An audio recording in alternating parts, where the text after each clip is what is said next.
Welcome YouTubers to another episode in my Grammar Hero series. In today's video, I'm going to show you the solutions to the ASVAB Mathematics Diagnostic test, which you can find on my website. In case this is your first time finding my channel, I want to mention that I recently created a website called mastertheasvab.com. There, in addition to taking this practice test, you can also take 4 other practice tests, all of which should help you prepare for the actual ASVAB. That said, let's go ahead and get started with today's video. Question 1 says, and I'm starting with the addition, subtraction, multiplication, and division of integers subtest. Question 1 says, what is 6,248 plus 53? That's 6,248 plus 53. Again, we're just adding 2 integers, a 4-digit integer and a 2-digit integer in this case. As many of you knew already, to add integers, you just line them up and add accordingly. 8 plus 3, 8, 9, 10, 11. You have to carry a 1. 4 plus 5 is 9, plus 1 is 10. Again, you have to carry a 1.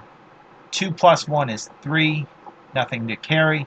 6 plus nothing is just 6. So as we can see, the answer to this first problem is 6,301.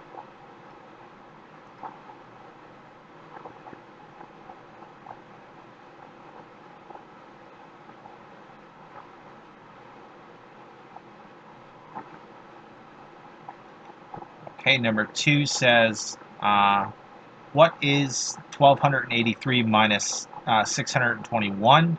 That's 1,283 minus 621. Again, we're adding a 4-digit integer. We're subtracting a 3-digit integer from a 4-digit integer, so we're going to line them up. 3 minus 1 is 2. 8 minus 2 is 6. I regard this as 12 minus 6, which is 6. So we can see that this one is 662. Again, I don't foresee a lot of people having too many problems with this first subtest. That said, I want to include it in this video. So just bear with me. It's only, I think, 4 questions, so we're almost done.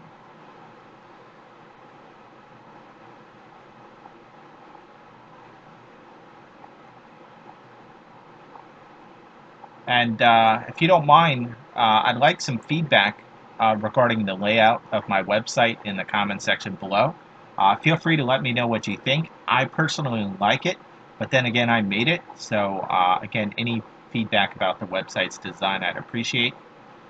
But number 3 says, what is 20 minus negative 3?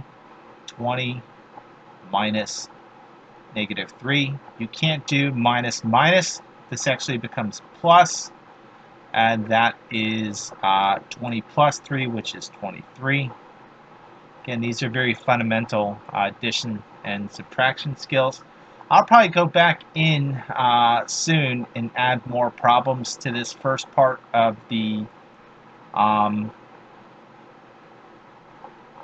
diagnostic test, since there's only 4 problems and I didn't include multiplication and division. I will include that, or those topics are covered, however, in decimals and fractions. So again, I just want a very basic introduction here. 200 plus negative 302. Oops, I wrote 320. Let me start over. 200 plus negative 302.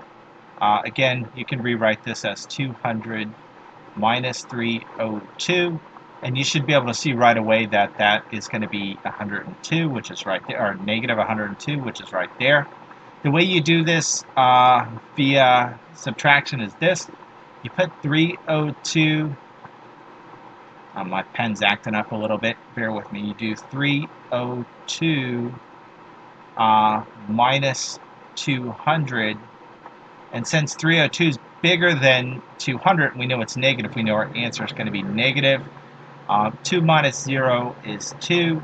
Nothing minus nothing is 0. 3 minus 2 is 1. So that's just 102. So let's go ahead and move on to the next section.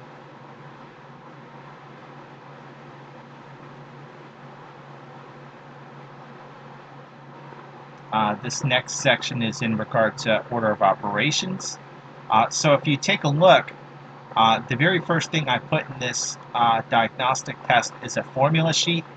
I think about 10 pages in, there's a page called Order of Operations, and it says this: please excuse my dear Aunt Sally. Oops, I haven't had enough coffee today. Please excuse my dear Aunt Sally. This is a shorthand to remember how you work out problems like these. That is, you work out problems by doing what's in parentheses first, exponents next, multiplication and division after that, and addition and subtraction after that. Now, a lot of people get confused about this if there's multiplication and division in the same problem. You treat multiplication and division as equals, and you work those out from left to right. And similarly, you treat addition and subtraction as equals, and similarly, you work those out from left to right. So let's go ahead and take a look at this problem. Let me go ahead and copy it first. 12 minus 3 squared plus 20 divided by 4. Again, according to the order of operations, we do parentheses first. So we can see we have 12 minus 3. 12 minus 3 is 9. Again, 9, 10, 11, 12. I'm not going to touch the exponent yet. We're not there yet. We're just doing parentheses first. 20 divided by 4 is 5. Okay, so we've done everything in parentheses. Now we're looking for exponents. We can see we have that right there. 9 squared is 81. Again, we're just focusing on exponents here, so we're just going to drop that 5 down. Now we've done the exponents. There's no multiplication or division, but there is addition, namely 81 plus 5, which is 86. Okay.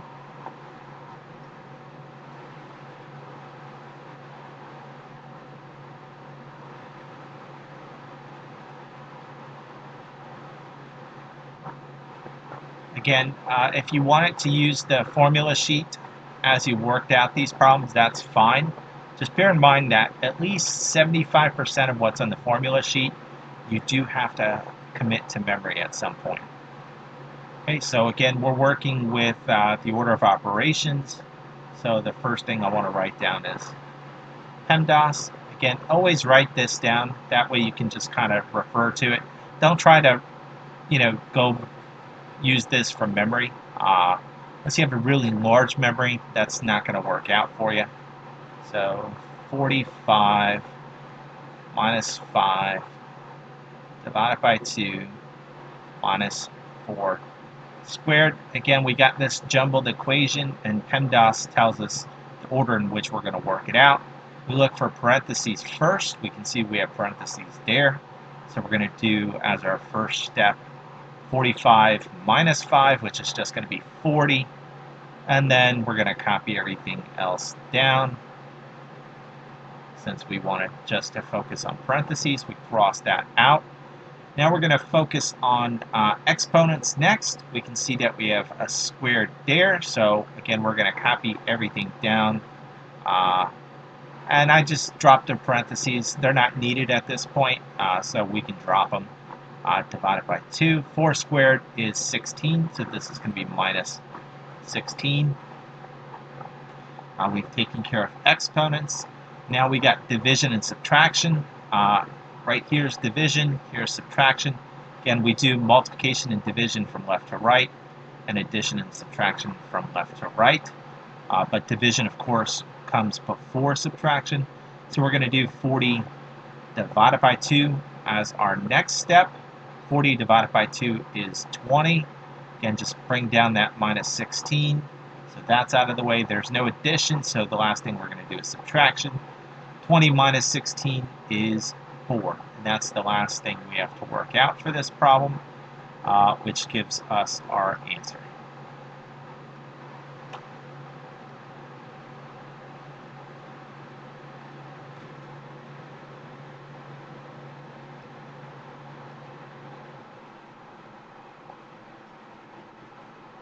All right, this is the final question in the subtest. Again, we're using the order of operations, which is PEMDAS. And let's go ahead and copy this one.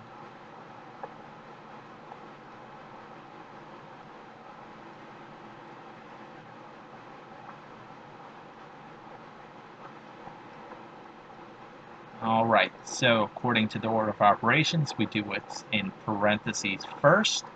And as we can see, we got two sets of parentheses here. 66 minus 6 squared. Again, this 6 squared is inside the parentheses, so it's not technically an exponent. It's inside the parentheses, which we work out first. So the first thing I'm going to do in this parentheses is the exponent.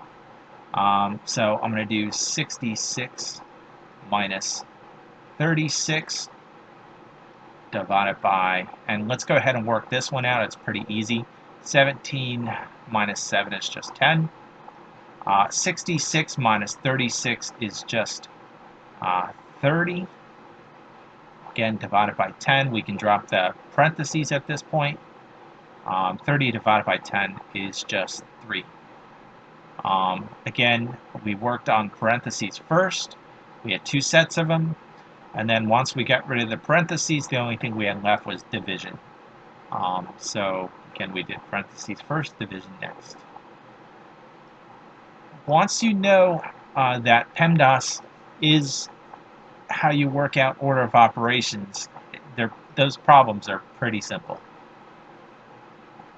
But let's go ahead and move on to fractions.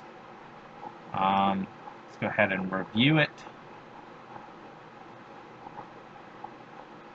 All right. This first question says 2/8 plus 3/8. The key to adding fractions is to make the denominator the same. As long as the denominator is the same, you can simply just add the numerators and keep the denominator the same. So this would become 2 plus 3. 2 plus 3, of course, is 5. Oh, and that should be an 8 there. Again, not enough coffee today, which is this answer choice right there.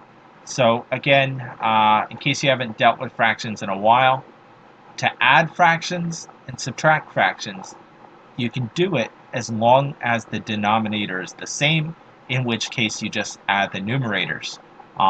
Later on, I think maybe the next question, we'll have different denominators and we'll have to deal with that accordingly.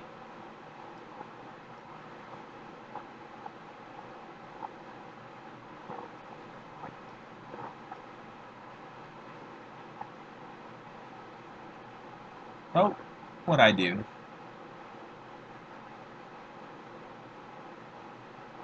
I must have clicked done. All right, we did the first one. Let's go ahead and move on to the next one.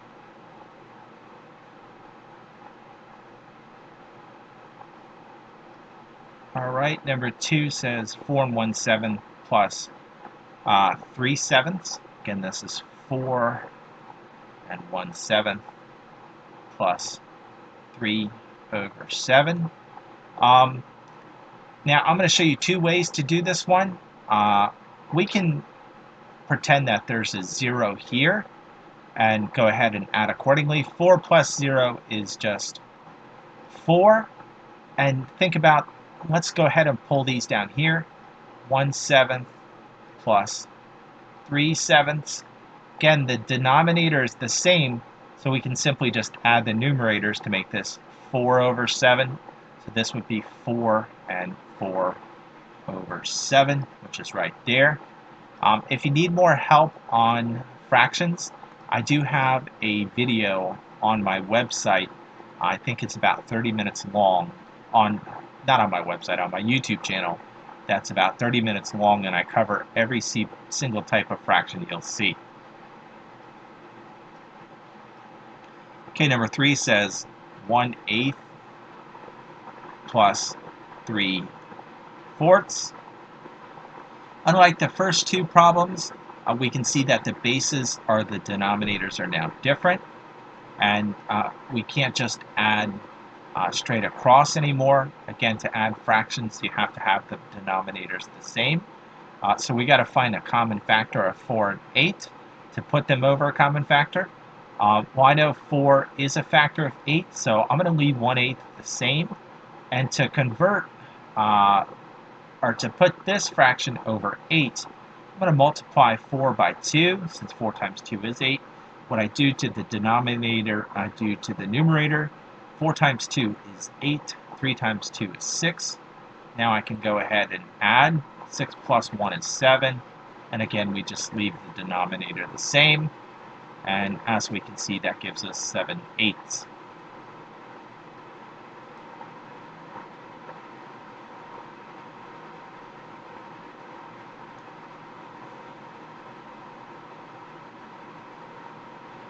All right, so now we have subtraction, specifically 7/12 minus 1/4. And as we can see, just like in the last problem, the denominators are not the same, so we can't just do subtraction right away. Instead, we have to put these over the same denominator. Again, I know 4 is a factor of 12, so this is 7 minus 12. Again, to make 4 12, I have to multiply it by 3. What I do to the denominator, I have to do to the numerator. 4 times 3 is 12. 1 times 3 is 3. So this becomes, and I'm going to write it down here since I'm going to hit this review here, 7 minus 3 over 12. 7 minus 3 is 4. Again, that's over 12. We can reduce this by dividing numerator and denominator by 4. 4 divided by 4 is 1. 12 divided by 4 is 3. So we can see that this reduces to 1/3.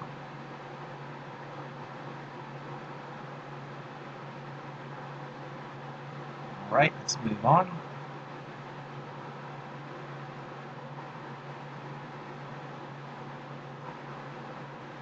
All right, so now we have a mixed number minus fractions, 6 and 7/12 minus 3/4. Again, you can think of that 0 there if it's helpful, but again, we got to put these over the same denominator in order to be able to do the subtraction.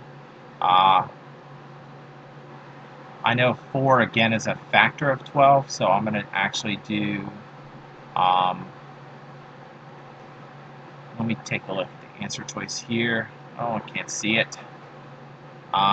Let's see. There are actually 2 ways to do this one, and I'm going to go ahead and show you this way, and then I'm going to show you the easier way. To put 3/4 over 12, I have to multiply 4 by 3, and then what you do to the denominator, you also do to the numerator. 4 times 3 is 12, 3 times 3 is 9.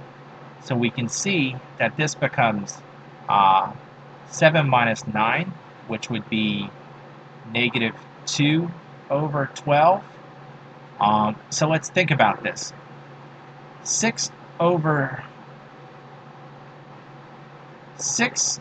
is the same as 5 and 12/12, because 12 over 12 is 1.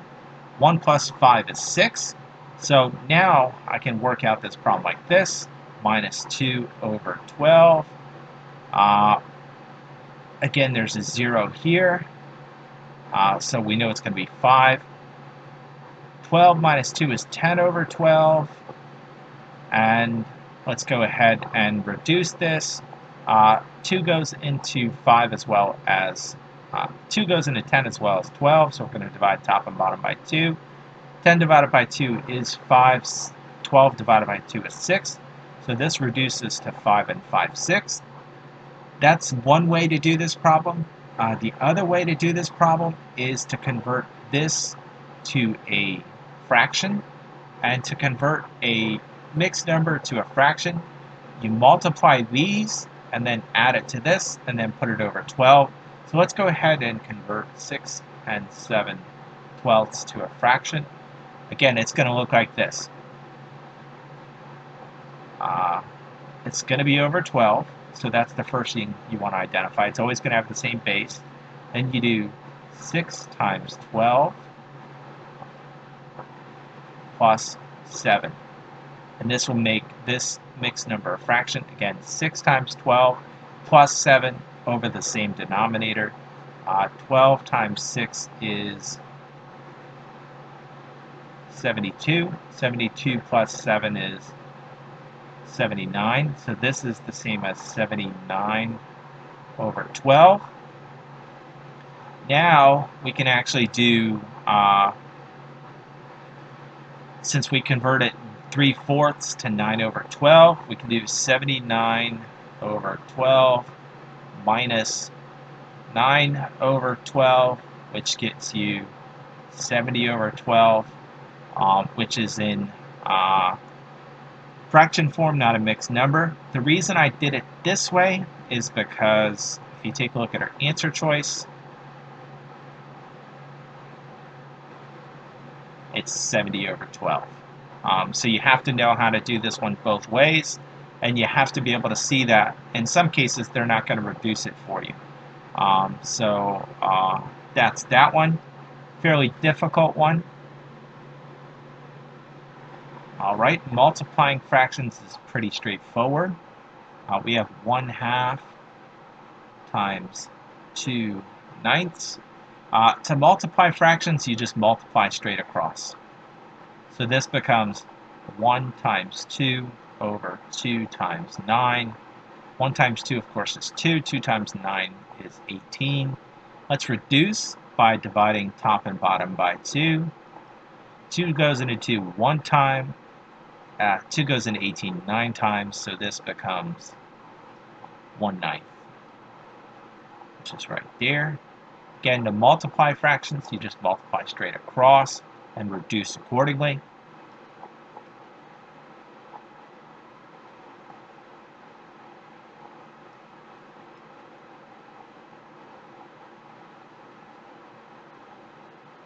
Alright, dividing fractions is very similar to multiplying fractions, albeit with a small twist.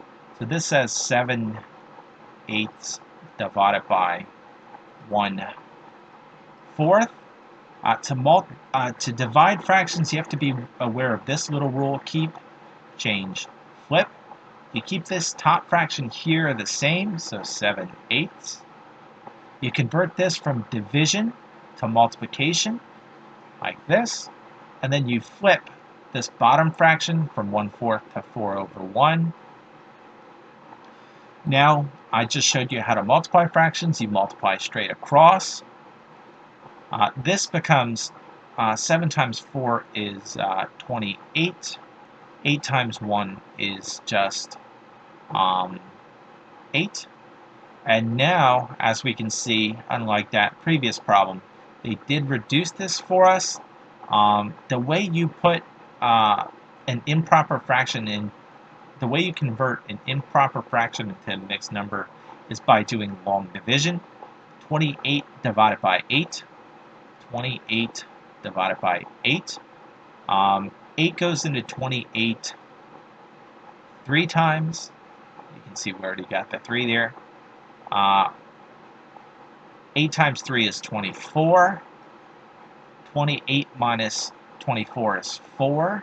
This is our remainder, so we stick this over this.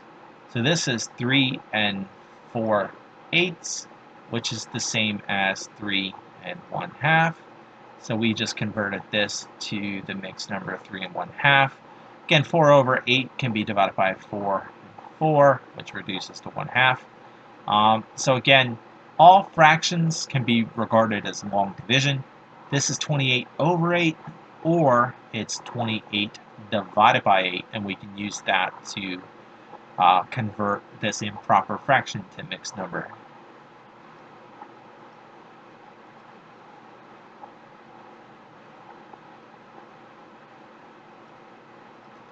And I don't know if many of you know this, but I actually try to record my videos from start to finish in one go.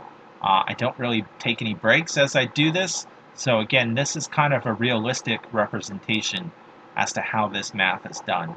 If you take a look at other YouTube channels, you'll see that they record their videos over a succession of days.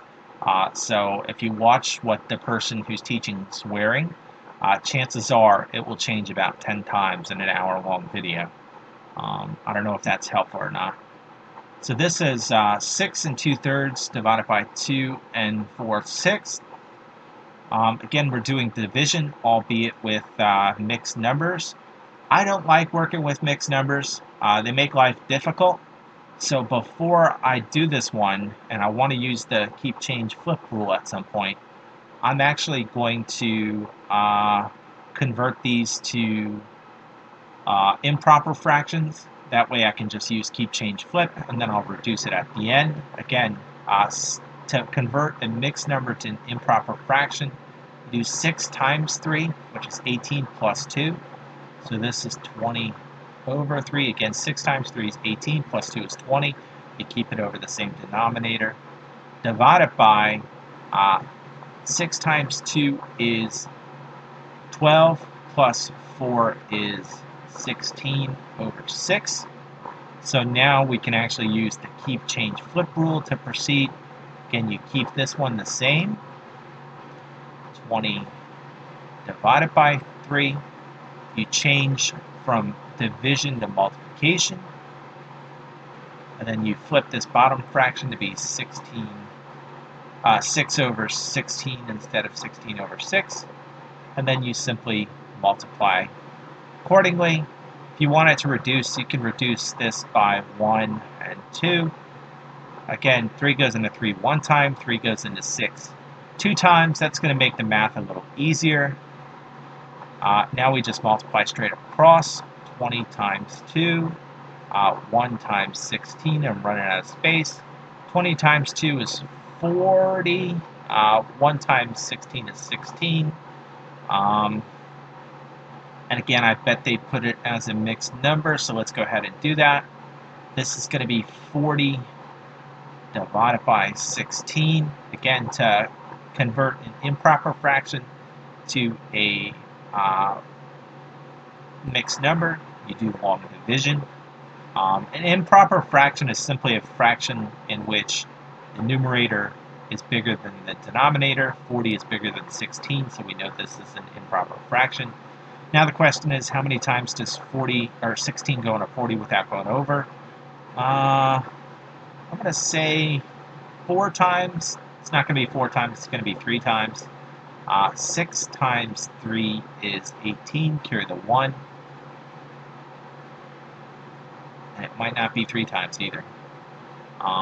It's actually 2 times. 16 times 2 is 32. So we know this is going to start with 2.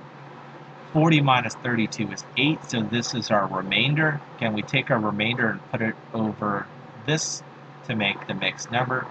So this goes 18 over 6, which can be reduced to 2 1/2. Let's see if I got that right. Hopefully I didn't make a mistake. Boom, got it. And again, since I do record these videos live, there is a chance I will make a mistake at some point. So please forgive me if I pause or make a mistake. I am human. I skipped decimals, so I just did make a mistake. Let's go ahead and work on decimals. Sorry for going out of order.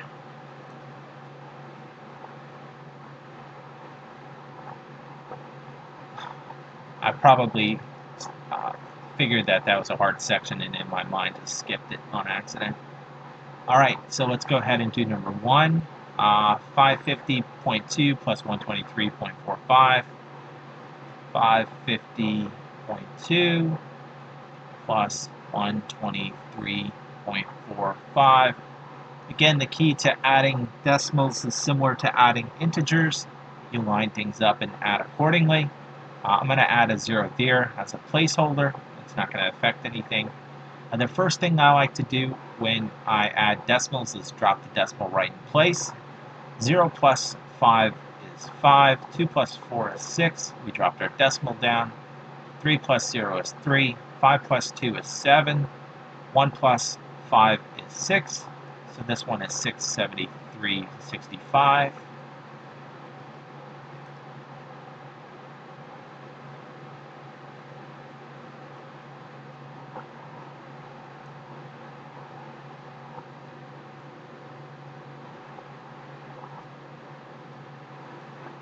Alright, this next one, 753.22 minus 225.92. Again, as we did when we added decimals, we're going to go ahead and drop this decimal into place right away and proceed accordingly. 2 minus 2 is 0. 2 minus 9 we can't do, so we have to borrow a 1 there. This becomes 2, this becomes 12. 12 minus 9 is 9, 10, 11, 12, 3. 2 minus 5 we can't do, so we have to borrow a 1 there. This becomes 4. This becomes 12. 12 minus 5 is 7. 4 minus 2 is 2. 7 minus 2 is 5. So this is 527.30. Unless I made a mistake. There it is.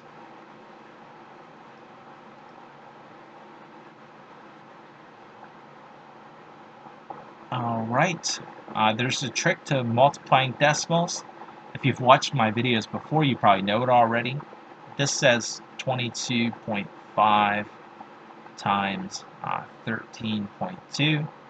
The trick to multiplying decimals is to make the decimals whole numbers by shifting the decimals accordingly. So I'm going to make 22.5 a whole number by shifting its decimal one place. I'm going to make 13.2 a decimal by shifting its decimal one place. At the end, I'm going to shift a total of 1 plus 1, or 2 decimals back in. And in reality, I'm doing this problem. 225 times 132, albeit with 2 decimals back in. Again, you can see I moved the decimals out of the problem, and I'm going to shift the decimal places that I took away back in at the end. 5 times 2 is 10, carry the 1. 2 times 2 is 4, plus 1 is 5.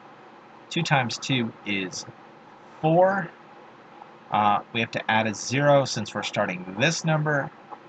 3 times 5 is 15. Carry the 1.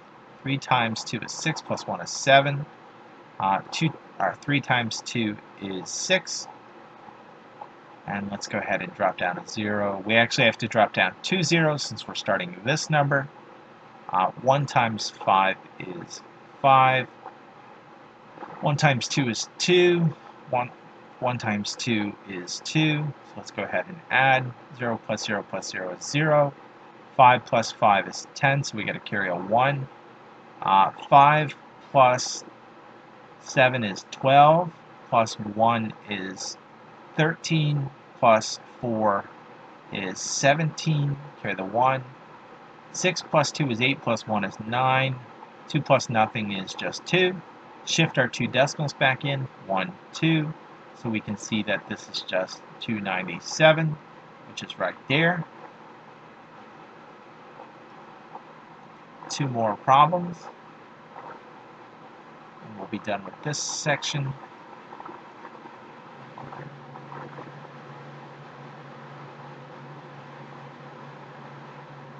All right.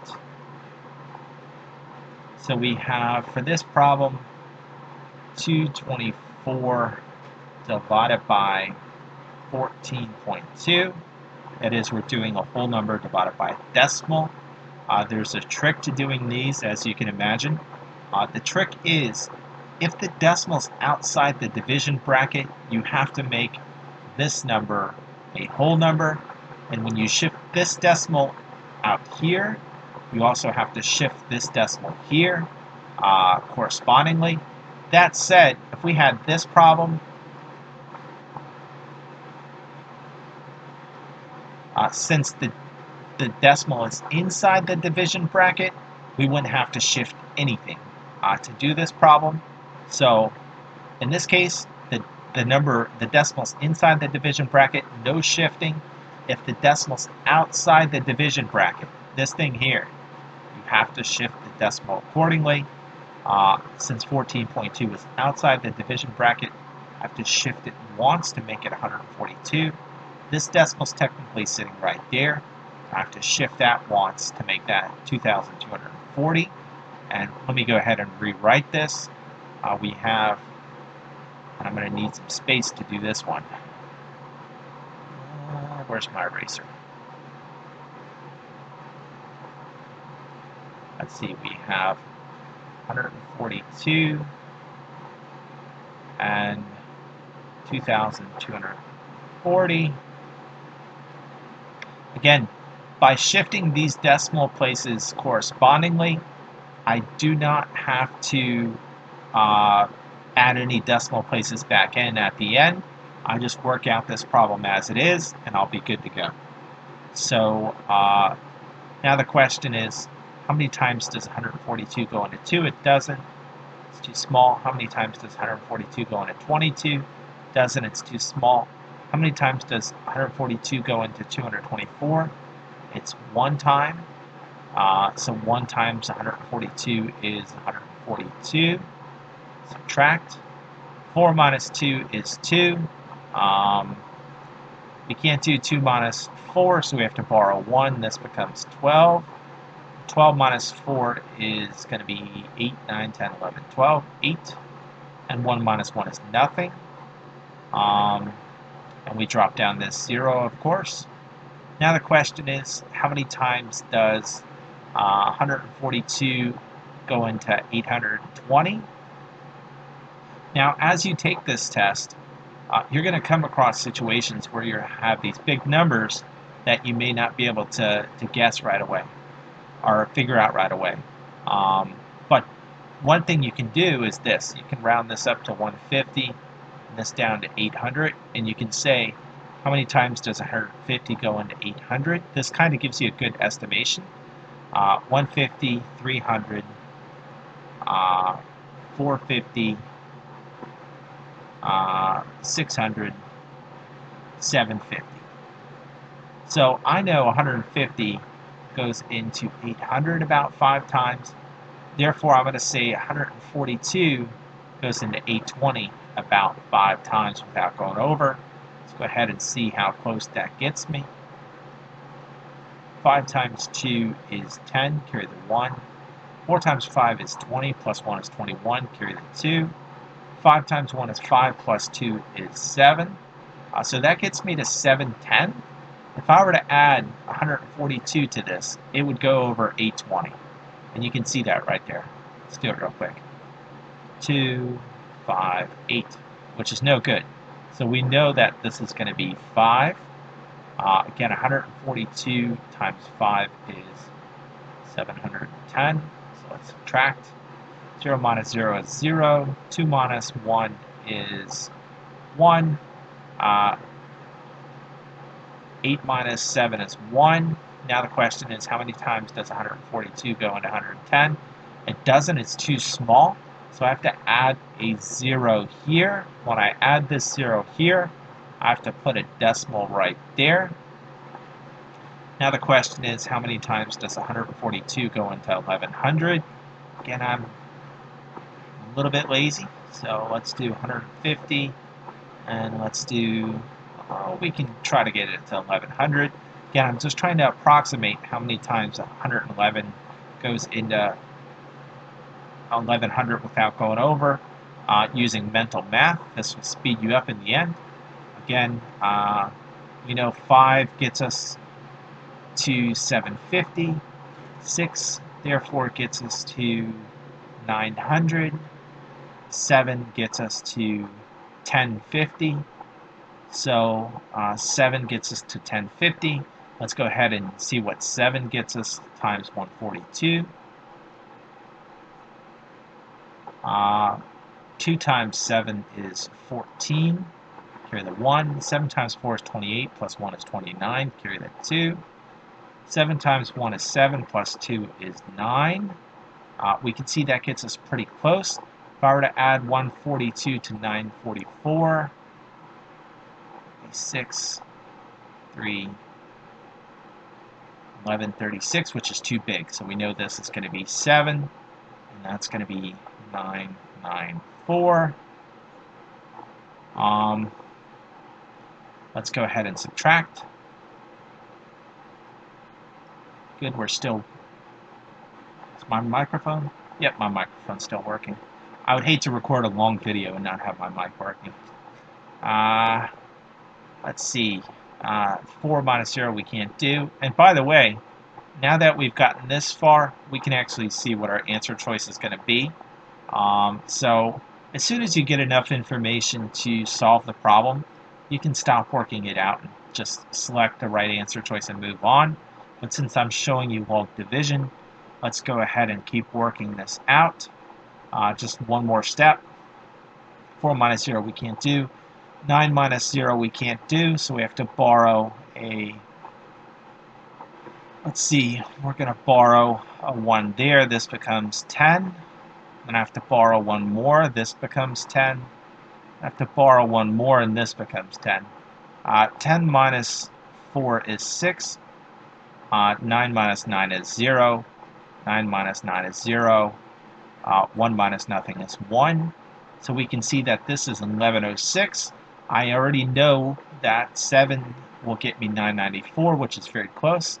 So I know this is going to be 7, and this is going to be 994. And at this point, we're going to have some remainder. We can keep working this out if we want. But as I said, we already know what our answer is, so we can stop.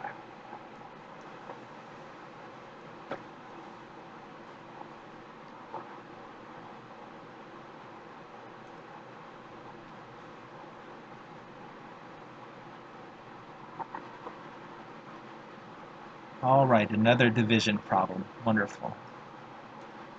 We got 264.34 divided by 54.3. Again, as I just mentioned, as long as the decimal's only inside this division bracket, we don't have to worry about shifting the decimal. In this case, it's clearly outside the division bracket, so I'm going to have to shift this decimal once there. When I shift this once, I have to shift it once there to correspond to it. So this is the same as 543. And again, the new number here is 2643.4. And again, I like to do things the easy way. Now we're asking ourselves, how many times does 543 go into 2,643 without going over? Well, take a look. If this was 500, 500 times 5 would be 2,500, which gets you pretty close to this. So in light of the fact we're using 243, I'm going to start by assuming if I multiply this by 5, that will get me close without going over. 543 times 5. That didn't come out good there. 3 times 5 is 15. Carry the 1. 5 times 4 is 20, plus 1 is 21. Carry the 2. 5 times 5 is 25. Plus 2 is 27. So this went over. So we know it's not going to be 5. But that said, I'm pretty sure it's going to be 4. 3 times 4 is 12. Carry the 1. 4 times 4 is 16. Plus 1 is 17. Carry the 1. 5 times 4 is 20. Plus 1 is 21. So we know that this is going to be 4. And if we take a look at our answer choices, I guarantee this is going to start with a 4. So we've ruled out 5. Definitely can't be 6. 3 is too small. So at this point, and if I was taking the test, I'm not saying you should do this unless you're really comfortable doing this. If the answer choices were this, and I got this 4 right here, I would not work out the rest of this problem. I would pick the one that started with 4 and move on. I would double check this math, and then I would move on. I wouldn't waste my time going through the whole, what factor goes into this big number, because I've already did that once to, narrow down my possible answer choices. So that's up to you. Since this is practice, let's keep working it out. Again, you do have to be mindful that this is a time test. The people who score category 1 do see these patterns. They say, well, it's got to start with 4. Only one of my answer choices start with 4. I'm going to pick it and move on. Okay, so as I said, this is 2, 1, 7, 2. Let's subtract. 3 minus 2 is 1. 4 minus 7 we can't do. We have to make this a 5. This becomes 14. 7 minus 14 is 7. 5 minus 1 is 4. 2 minus 2 is nothing. And we have to drop down this 4.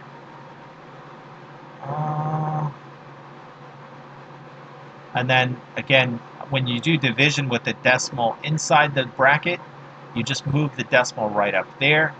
So it would be there in this case. Again, you just move it up vertically. So now we're asking ourselves, how many times does 543 go into 4,714? Again, let's make this 500 and see what would get us close to 5,000. That would be 10. 500 times 10 would be 5,000. Since this is slightly smaller, I'm going to say 9. So let's go ahead and see what we get. And we multiply 543 by 9. And you can see what I'm talking about, where you get bogged down with this math. You know the first one, and these are all different. Move on. 9 times 3 is 27. Carry the 2. 4 times 9 is 36. Plus 2 is 38. Okay, the 3. 4 times 5 is 45. Plus 3 is 48. So this is actually too big, so we know it's going to be 8. So we know this is going to be 4.8. And at that point, I'm going to stop. Again, this is very tedious. We're working with 3-digit integers, and we already know our answer. So let's go ahead and make sure we got the right answer.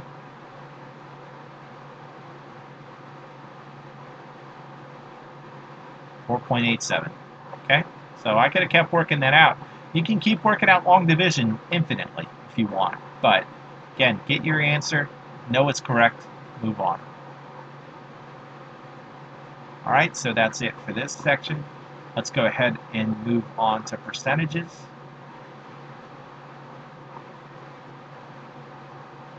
I think there are about 80 problems in this section of in this practice test, so we're making progress, slowly but surely.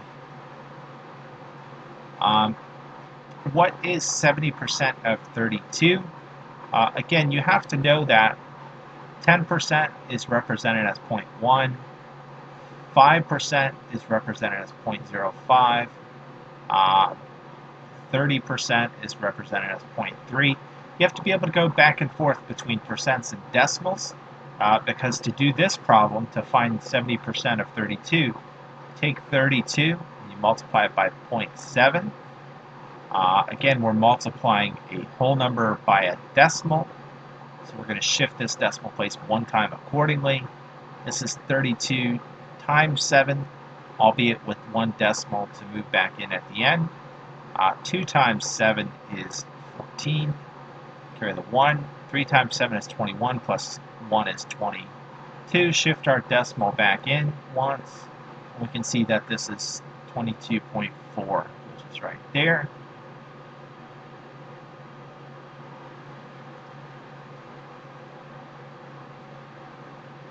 Let's go ahead and move on to the next one.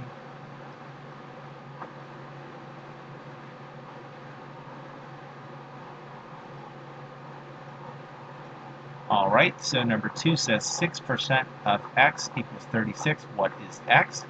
So 0.06 times some number x equals 36. That's basically a translation of this problem. 6% of some number equals 36. So 6% times some number x equals 36. To solve this one, we're solving for x, so we're going to divide both sides by 0.06. This crosses out, we're left with x equals 36 divided by 0.06. Again, this is 36 divided by 0.06. If we didn't do the decimal subtest, you might not know how to do this, but again, look, the decimal's outside the division bracket, so we have to shift this decimal 1, 2, and what we do outside the division bracket, we do inside accordingly, 1, 2, we have to add zeros.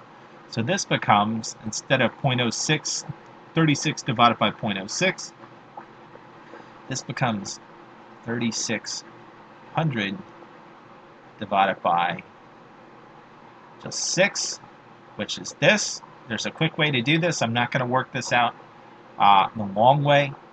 6 goes into 36 6 times. Bring up these decimals, these zeros. There's 2 zeros to bring them up, bring them up. So this is going to be 600. In other words, 6% of 600 equals 36. Okay, let me show you this with a different number.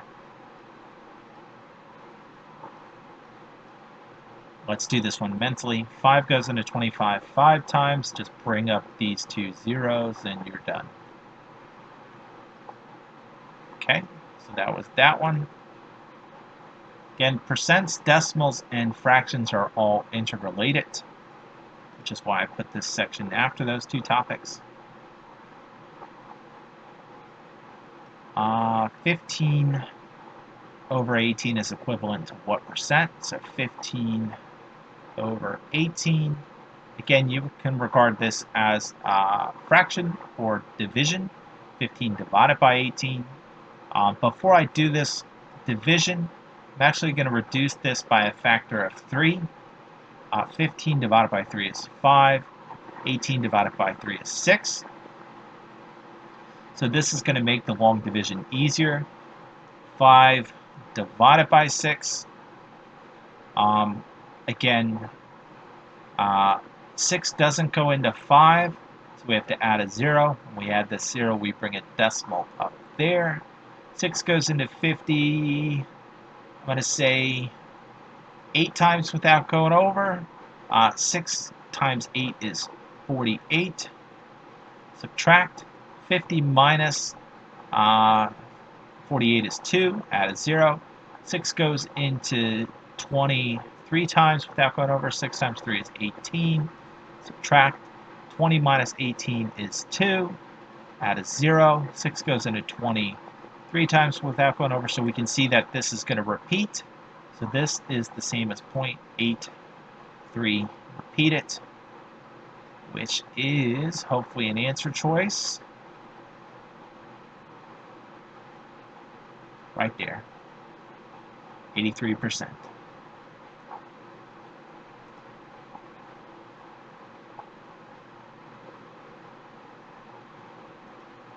Alright, so this one's asking us to identify what percent 0.034 is. Again, this is your tens place. This is your ones place. Or this is your hundreds. And this is your thousands place. So this is 3.4%, which is right here. Another way to convert a number, a decimal, into a percent is to multiply it by 100. So we could do 0.034 times 100. Whenever you multiply something by 100, you simply just shift its decimal place to the right according to how many zeros there are. So in this case, there are 2 zeros on 100. We're going to shift this 1, 2, and we can see that this is 3.4%.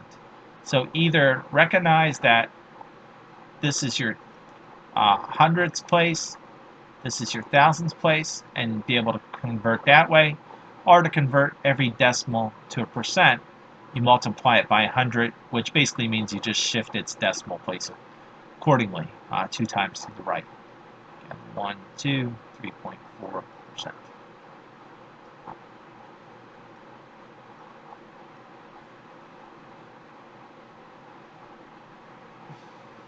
Again, these are all the fundamental skills you need to do well on the ASVAB. Let's go ahead and take a look at this one. We got 725 over 1,000. We want to write that as a percent. Whenever something's divided by a power of 10, including 10, 100, 1,000, and so on, you simply shift the decimal place to the left, however many times there are zeros in that number. In 1,000, there are 3 zeros. So we're going to shift this decimal, which sits right here. 1, 2, 3. This gives us 0.725, which we should be able to recognize as 72.5%. So again, division by a power of 10 shifts the decimal to the left, however many zeros. Multiplication by a power of 10 shifts the decimal to the right by however many zeros. Okay? And I think that's it for this section. Yep, so let's go ahead and move on to exponents. In the formula sheet that I provided at the beginning of this lesson, there is an entire section devoted to the laws of exponents. You do want to familiarize yourself with those laws of exponents. You will get a couple of questions about exponents on the test. And again, this section is just kind of a diagnostic. So you do want to focus on learning exponents if you don't know them already. Number 1 says negative 3 to the third. Again, this is the same as negative 3 times negative 3 times negative 3. We can use our signs chart to help us with this one. Again, let me go ahead and throw up the signs chart for you. Plus, plus, plus, plus, minus, minus, minus, plus, minus, minus, minus, plus. The signs chart basically says a positive times a positive results in a positive, positive times a negative results in a negative, negative times a positive results in a negative, negative times a negative results in a positive. Let's go ahead and work this out first, and we'll focus on this last part here. Negative 3 times negative 3. Negative times a negative. We know this is going to be positive 9 times negative 3. Now we got a positive times a negative, so we know our result's going to be negative. More specifically, it's going to be negative 27. Another way to approach this problem, if you don't want to use the signs chart, is to recognize that any negative raised to an odd power is going to be negative, whereas any negative raised to an even power is going to be positive. So negative 3 raised to the 15th power, 15 is an odd number, so I know this is going to be negative. Negative 3 raised to the 20th power, 20 is even, so I know this is going to be positive. Again, negatives raised to odd powers are negative, negatives raised to even powers are always positive. And that all stems from this signs chart. Again, when you get to things like this, you're going to be using a calculator, but if they put like a 5 here, which is doable, you would have to recognize that it would be negative, and the reason being the signs chart. Okay, so that's that one.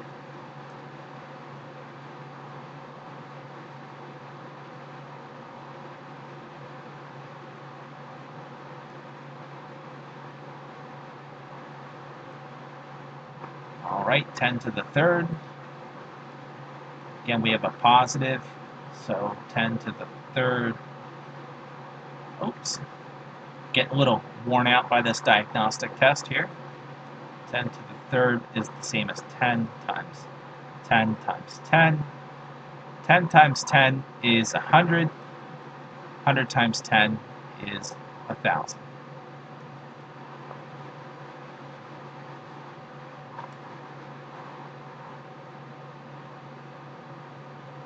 Pretty easy on that one.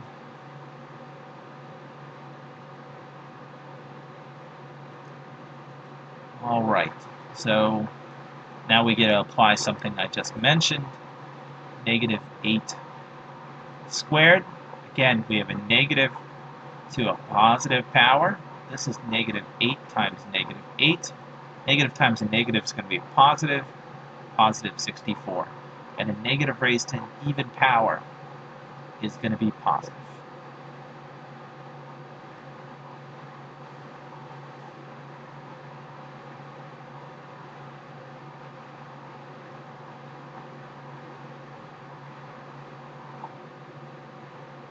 All right. So we got 3 over 10 squared. The way you deal with this is you actually apply this square to both of these independently. So this would look like this. 3 times 3 over 10 times 10, which is this 3 squared over 10 squared. Basically, you applied this exponent there and there. 3 times 3 is 9. 10 times 10 is 100. So this is 9 over 100.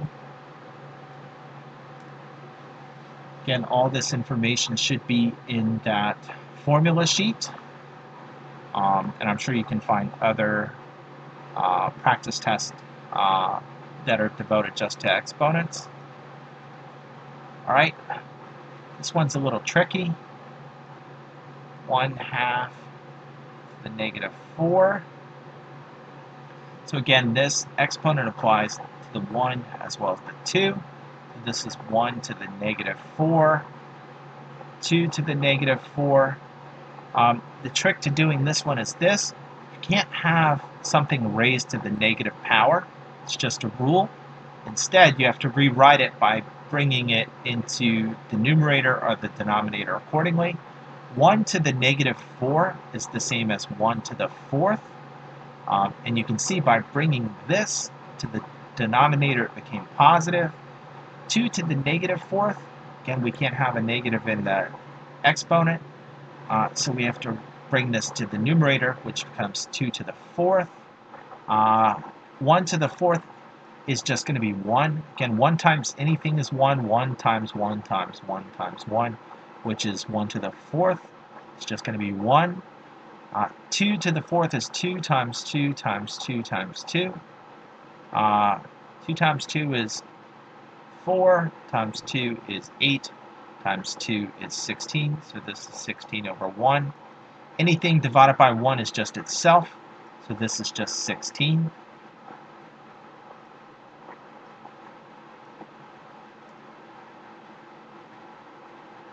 And one more problem.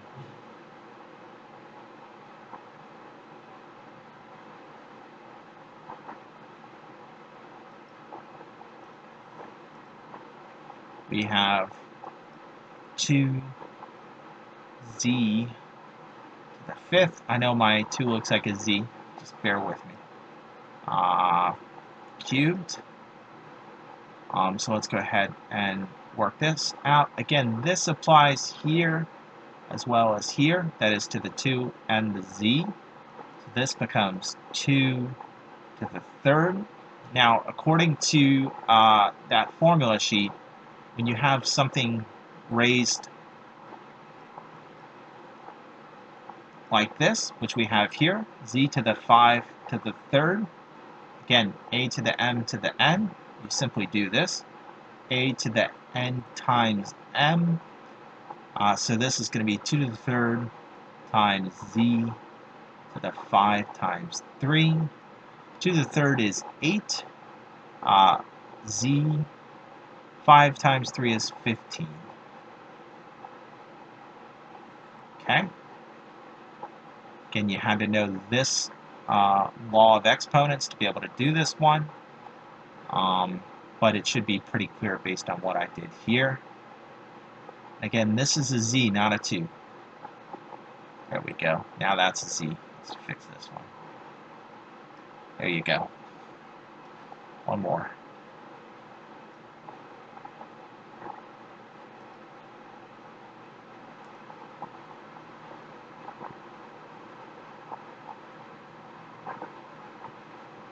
Alright, so that's it for exponents.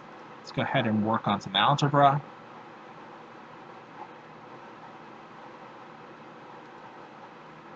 And again, this test is not comprehensive.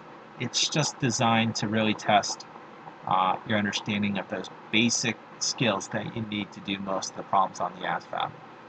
If this test was comprehensive, there'd be about 20 questions in each subtest.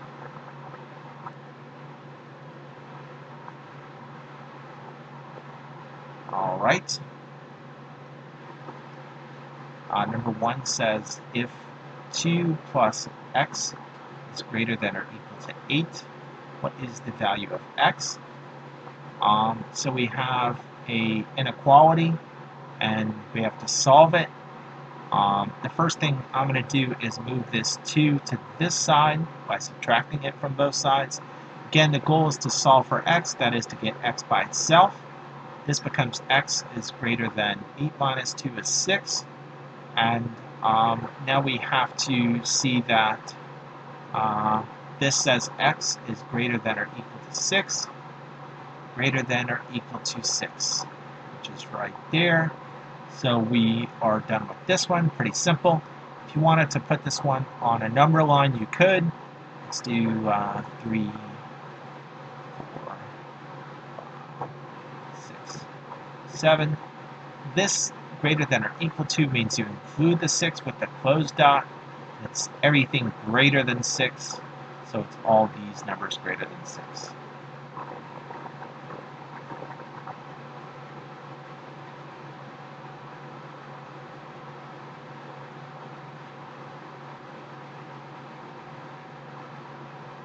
All right, so this question, x plus 4, x plus 2, is testing your ability to follow or to FOIL this.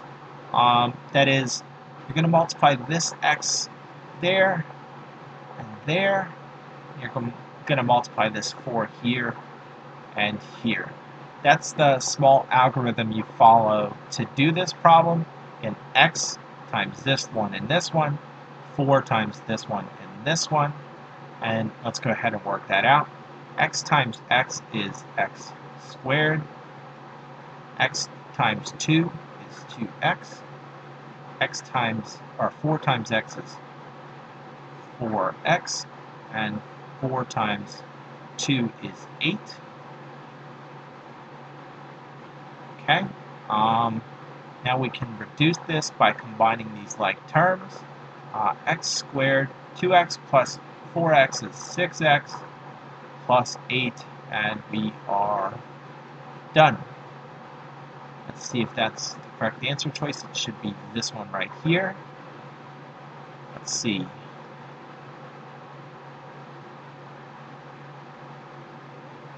Yep.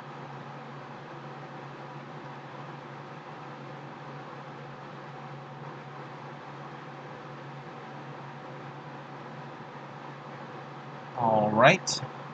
This one, number 3, says x squared equals 49. What is the value of x? To solve for x, we're going to take the square root of both sides. And this crosses out this square, and you're left with x equals, the square root of 49 is 7. But in light of the fact that x could be squared, we know this has to be plus or minus 7. Again, let's take a look at the reason why. Again, x squared. Let's plug positive 7 in for x. That would be the square root of 49. Now let's plug negative 7 in for x.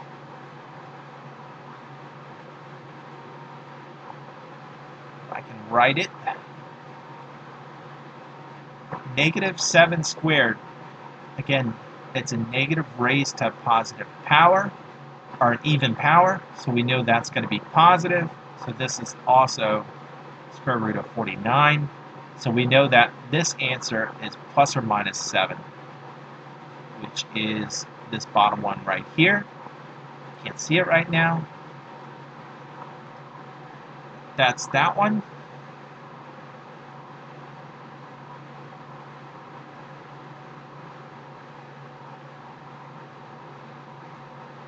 All right.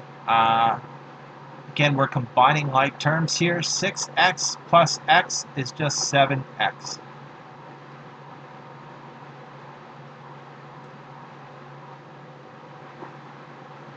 Let's go ahead and move on to number 5.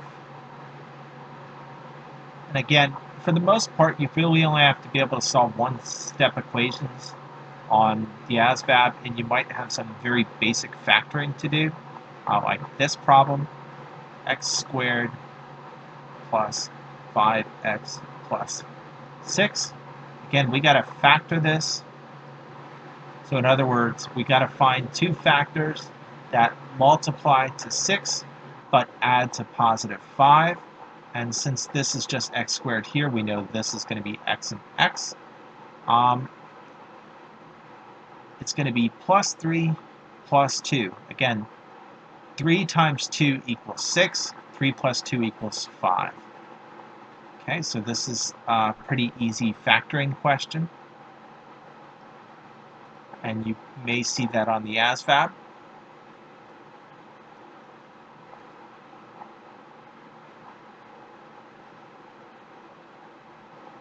All right, now this question asks you to find the solutions of x squared minus 7x plus 6. So it is a factoring question, and we know we have to set it up with x's in the beginning.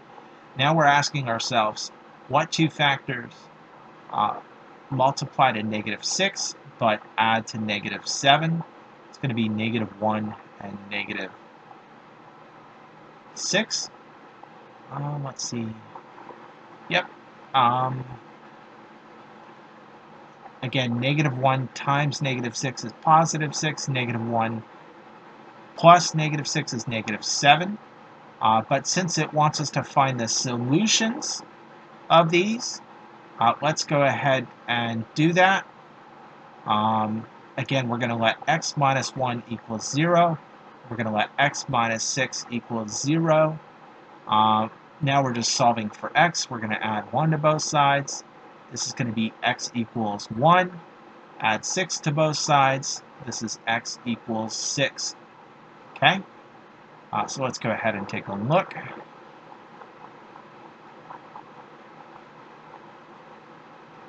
It's right there.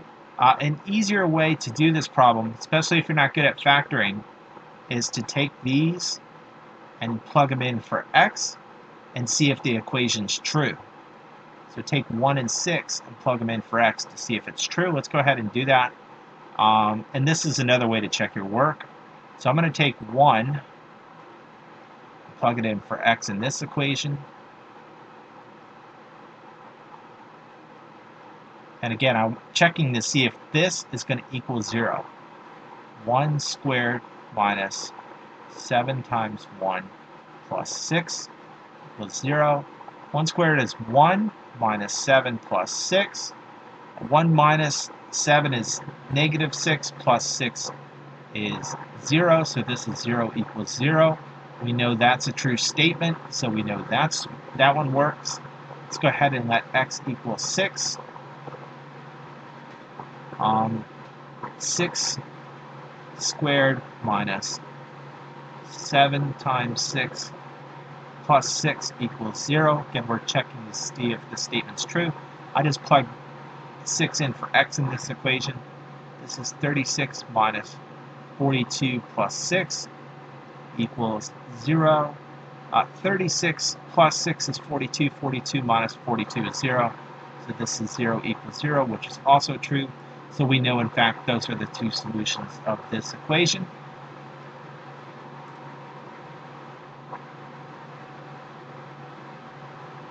All right, let's move on to number 7. All right, we got a jumbled up equation there. So solve for x, we have 2x plus 4, 2x plus 7 equals 3x. 3 times 2x plus 4, sorry about that, I copied that wrong. We have to distribute this 4 here and here, as well as here. We have to distribute this 3 here, here. So this gives us 2x plus 4 times 2x is 8x. 4 times 7 is 28 equals 3 times 2x is 6x. 3 times 4 is 12. Let's go ahead and solve for x now. Again, we want to get x by itself. So I'm going to combine 8x and 2x into 10x plus 28 equals 6x plus 12. I'm going to subtract 6x from both sides. This crosses out. 10x minus 6x is 4x. And then at the same time, I'm going to subtract 28 from both sides. So 4x, this crosses out. 12 minus 28 is, let's take a look, 28 minus 12. 8 minus 2 is 6. 2 minus 1 is 1. Negative. Negative 16. Divide both sides by 4. This crosses out. We're left with x equals negative 16 divided by 4, which is going to be negative 4. How do I know negative 16 divided by 4 is negative 4? The signs chart.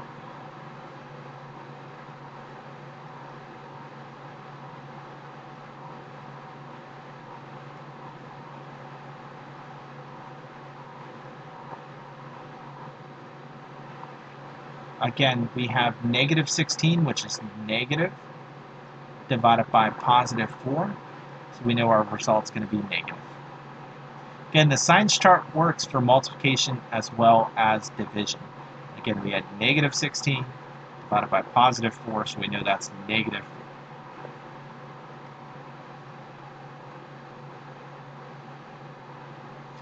Okay, let's go ahead and move on. That's it for that one. Again, that was just basic algebra that you need to know to do well on the ASVAB. Let's go ahead and move on to geometry, which is the longest subtest.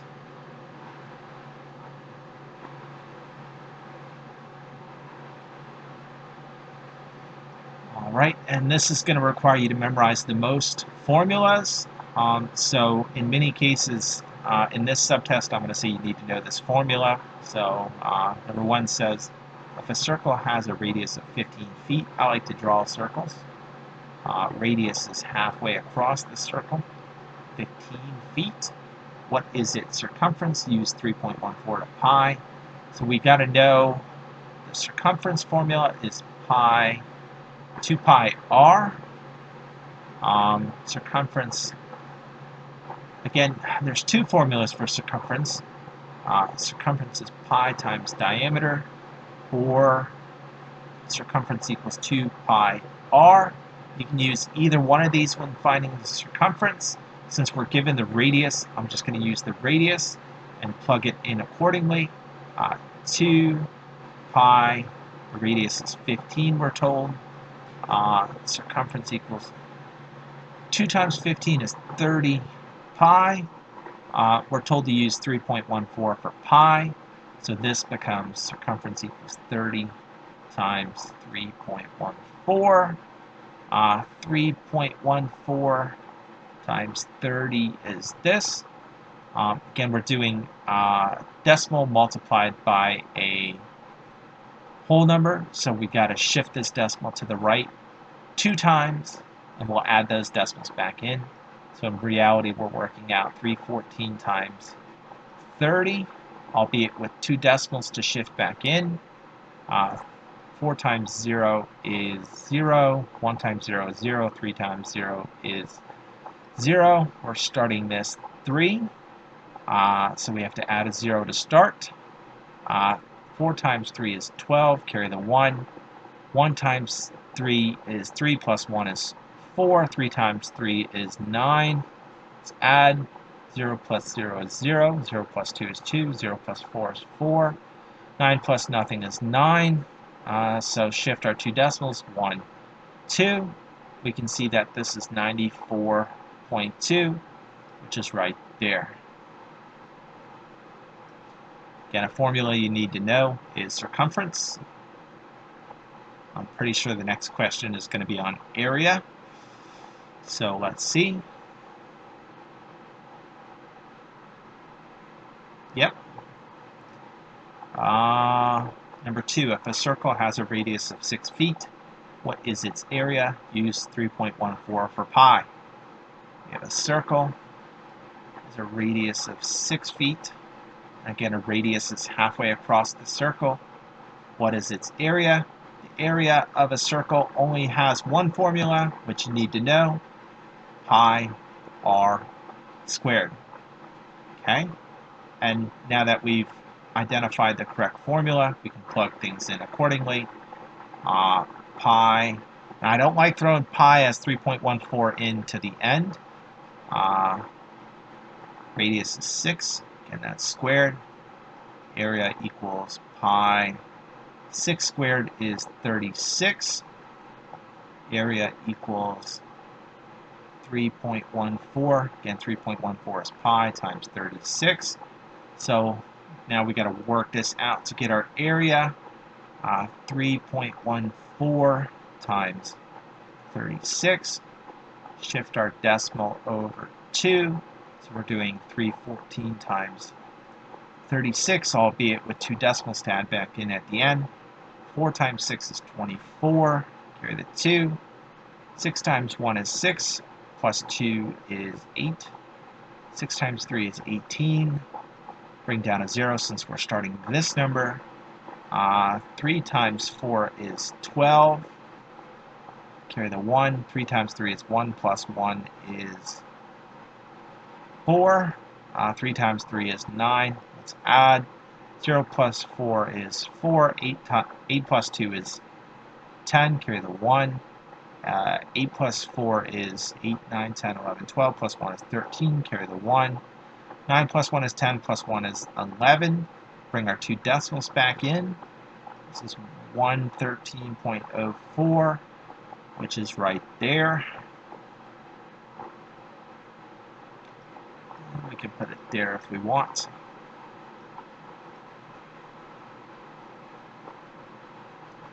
Alright, so circumference and area of circles you need to know.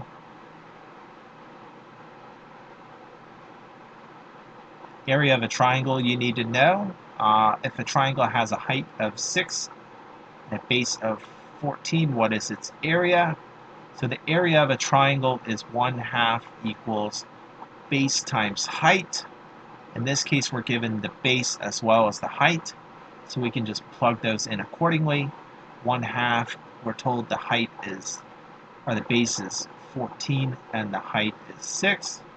So this is area equals 1/2 of 14 times 6. I'm a little bit lazy, so I'm going to do 14 times 6 first, or 14 times 1/2 first. 14 times 1/2 is, I'm going to get rid of this since I'm doing it that way. 14 times 1/2 is 7. We're still left with this 6. 7 times 6 is 42, which is the answer choice that we can't see.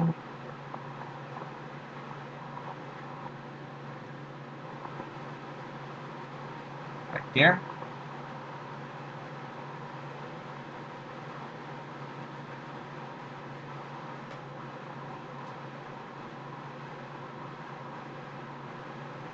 All right. Number 4 says the sum of the interior angles of a triangle add up to. You could either know this, the sum of all of the interior angles in a triangle add up to 180.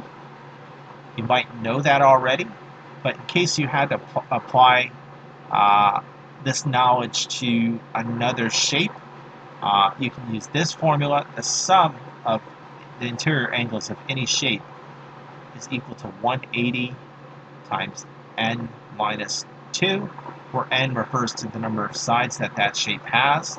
A triangle has 1, 2, 3 sides, so our n in this case is going to be 3. 180, again our n's 3 minus 2. 180, 3 minus 2 is 1. 180 times 1 is just 180. Okay? Now if you had like a hexagon, see if I can make a decent one, which has 6 sides, you would let your n equal 6, plug it into this formula, and then just solve accordingly. So you do need to remember this formula. It's very easy to remember. Sum of the interior angles equals 180 n minus 2.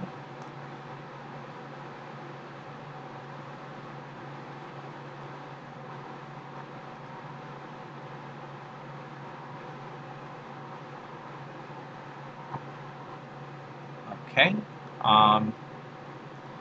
Number 5 says if the legs of a triangle measure 30 and 40 feet, what is the length of its hypotenuse? So this is going to be a right triangle. Now I might go back into this question and write right triangle in there. Its bases measure 30 and 40 feet. We want to know what its hypotenuse is. The hypotenuse you can always identify because it's directly across from the right angle. So to solve this one, we're actually going to use the Pythagorean theorem, which is a squared plus b squared equals c squared, where a and b refer to the legs of the triangle, and c squared refers to the hypotenuse. We're told that the legs are 30 and 40, so let's go ahead and plug those in. And we don't know what c squared is. That's what we're trying to find. This is c right there. We want to find it. 30 squared is 900. 40 squared is 1600. Again, 3 squared is 9. Therefore, 30 squared is 900. 4 squared is 16. Therefore, 40 squared is 1600. Equals c squared. Let's go ahead and add these up. 900 plus 1600 is 2500 equals c squared. To get c, not c squared, I'm going to take the square root of both sides. This crosses out. We're left with c equals the square root of 2500, which is just 50. Again, 5 squared is 25. 50 squared is 2500. So we know our c in this case is going to be 50. And you do need to memorize the Pythagorean theorem. That will show up on test day, almost guaranteed.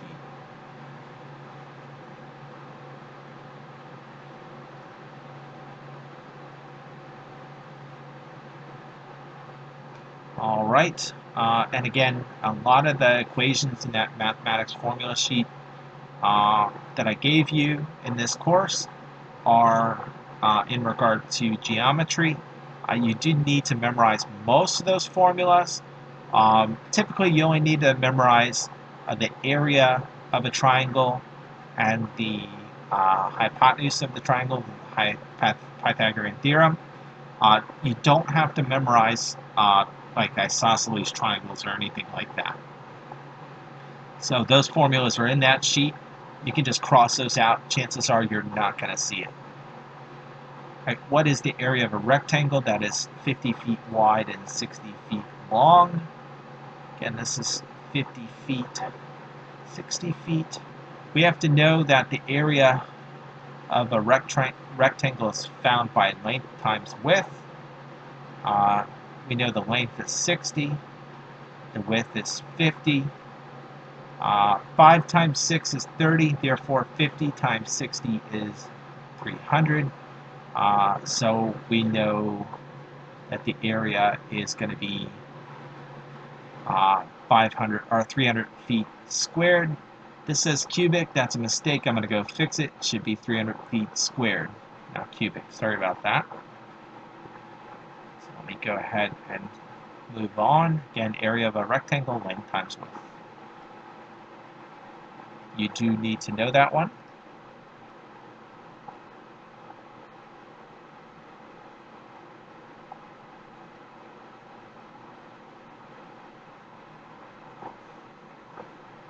All right, what is the perimeter of a rectangle that is 50 feet wide and 60 feet long? So again, we have a rectangle 50 feet wide and 60 feet long.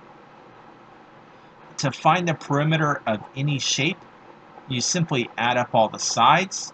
But in light of the fact that this is a rectangle, I know if it's 50 feet wide there, it's got to be 50 feet there. If it's 60 feet long there, it's got to be 60 feet there. So instead of doing perimeter, add up all the sides, you're going to do 50 plus 50 plus 60 plus 60. 50 plus 50 is 100. 60 plus 60 is 120. 100 plus 120 is 220. So in this case, the perimeter of this rectangle is 220 feet. Again, the perimeter of anything is to find the perimeter of anything, you add up all the sides.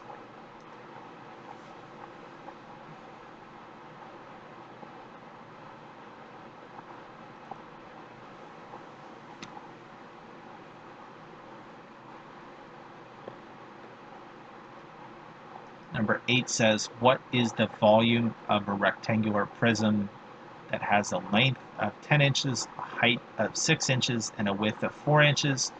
So now we're talking about volume, which would be cubics. The area, or to find the volume of a rectangular prism, you have to know its length times width times height. And let's go ahead and try to draw this one out for you.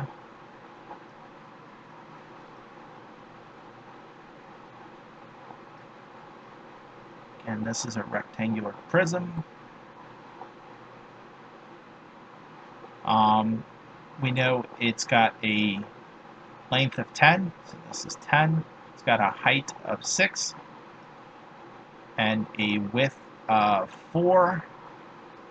So let's go ahead and plug this in accordingly. Length 10, width 4, height 6. 10 times 4 is 40. 40 times 6 is 240.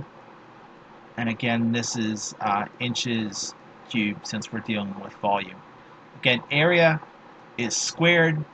Volume is always cubed. So this one is cubed.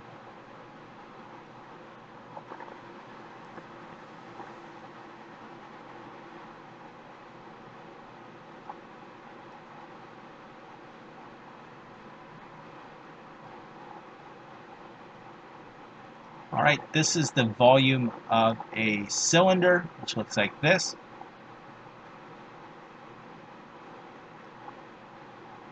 Again, this isn't the best drawing since I'm doing it pretty quickly. We do have to know this formula. The volume of a cylinder is the area of this circle, which is pi r squared, times the height of the cylinder, which is h. And it tells us to use 3.14 for pi. We're told the radius is 5, so this right here is 5. Its height is 8. So with that, we can go ahead and plug things into the formula. Pi, radius is 5. Of course, that's squared. The height is 8. Volume equals pi. 5 squared is 25. Of course, that's times 8. Let's go ahead and work 25 times 8 out real quick. 5 times 8 is 40. Carry the 4. 2 times 8 is 16 plus 4 is 20. So we know the volume is going to be pi times 200. Again, we're going to use 3.14 for pi. So this is going to be, let me find some space, 200 times 3.14. Again, shift the decimal place over two times and add those decimals back in at the end. So we're really doing 200 times 314, albeit with 2 decimals to shift back in at the end. 4 times 0 is 0, 4 times 0 is 0, 4 times 2 is 8. Add a 0 since we're starting this number. 1 times 0 is 0, 1 times 0 is 0, 2 times 1 is 2. Add 2 zeros since we're starting this number. 3 times 0 is 0, 3 times 0 is 0, 2 times 3 is 6. Let's add 0, 0, 8, 2, 6. Shift our decimals back in, 1, 2. So we can see that this volume is 628. And it's going to be centimeters cubed, which is right there.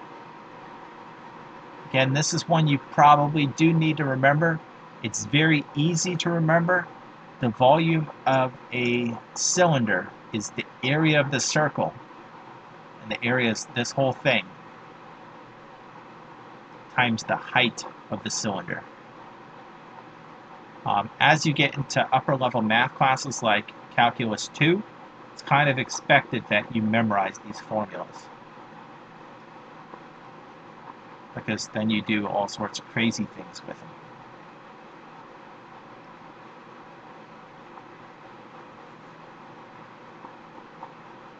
All right, number 10 is a simple definition, and I'm going to put both definitions up here so that we can do the next problem right away. Supplementary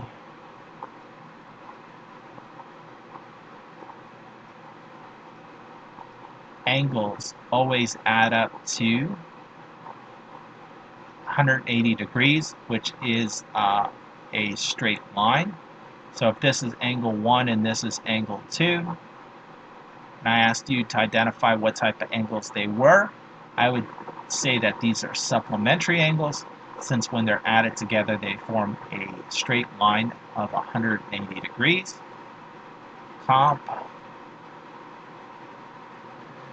Complementary angles, on the other hand, add up to 90 degrees. So if this was angle 3, this was angle 4, and I asked you to identify what type of angles angle 3 and 4 were, you would say that in light of the fact that they add up to 90 degrees, they are complementary angles. So this question says supplementary angles add up to. You should know that they add up to 180 degrees.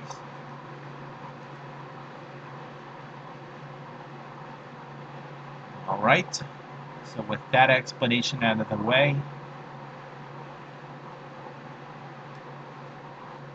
we can go ahead and do number 11. Complementary angles add up to 90 degrees, as I just explained. So we're done with that one.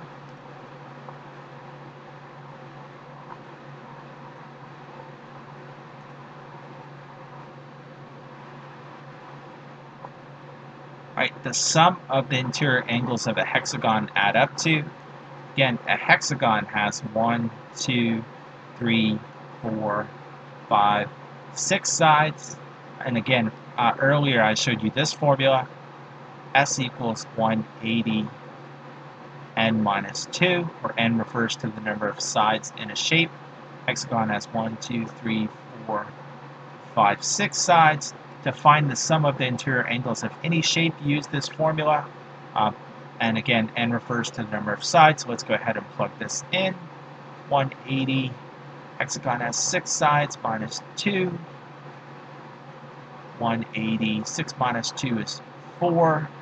Let's go ahead and do this off to the side. 180 times 4 0 times 4 is 0. 4 times 8 is 32. Carry the 3. 4 times 1 is 4 plus 3 is 7. So we know that the sum of the interior angles, which are these, of a hexagon add up to 720 degrees. And we got that by using this formula, which I introduced earlier in this subtest. All right, so moving on to the statistics subtest. The first question says, find the mean of the following numbers: 15, 29, 93, 50, 35, 86, 68, 72. To find the mean or average, we do have to know its formula. The mean or average is equal to the sum of all the numbers divided by how many numbers there are. So again, mean equals some number. That's how I remember it. Where sum is adding up all the numbers, and number is the total number of numbers that there are. So let's go ahead and start filling those in accordingly. We have 15 plus 29 plus 93 plus 50 plus 35 plus 86 plus 68 and plus 72. That's the sum of all those. And there's 1, 2, 3, 4, 5, 6, 7, 8 of them. And let's go ahead and add these up. I'm going to do it vertically.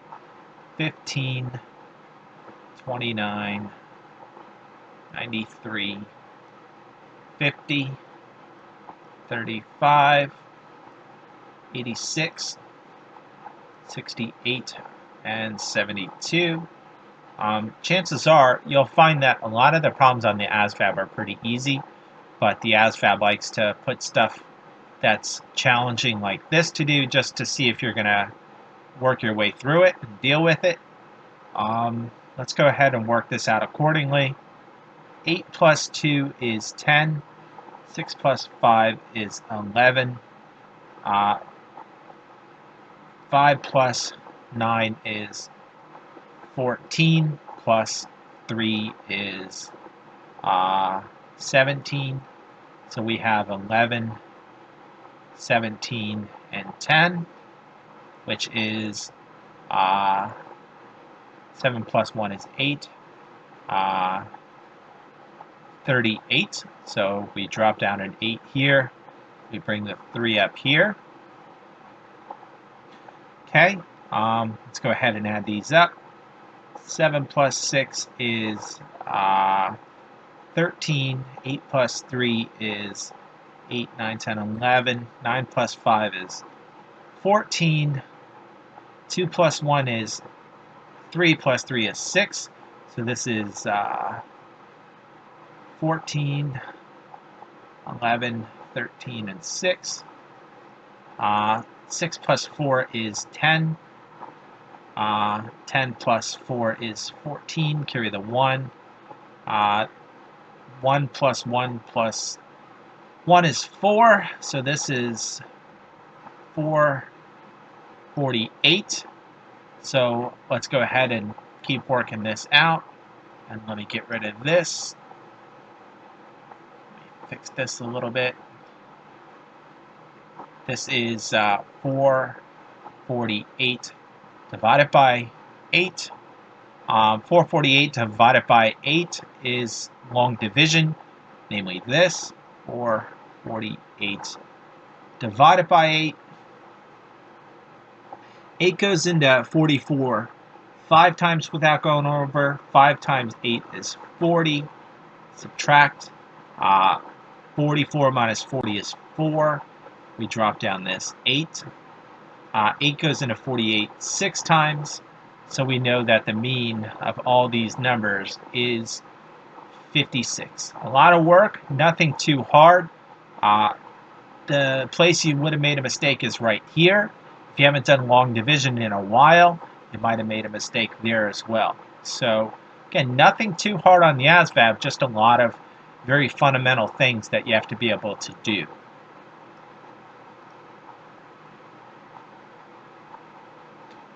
Let's move on to number 2.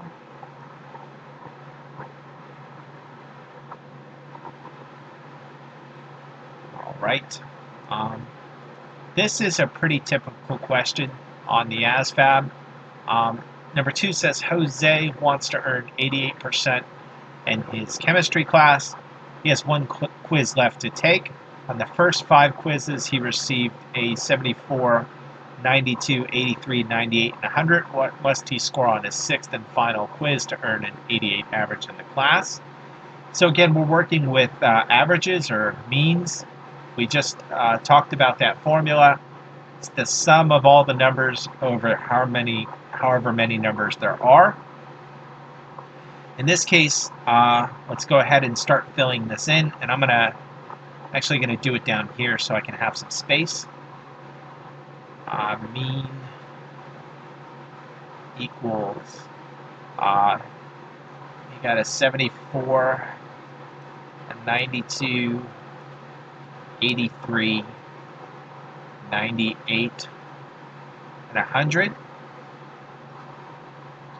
Now in this case, we're actually given what he wants his average to be, and we're told he has one additional quiz left to take. So I'm going to represent that additional quiz as an X, since it's unknown.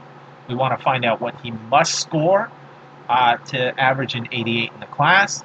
And that said, this means over 1, 2, 3, 4, 5, 6 numbers, including the unknown number X. So we're going to put this all over 6. And similarly, we're told that he wants to average an 88 for his final grade in the class. So we know what our mean must be. So this is 88. And let me move this over to the left since we're running out of space.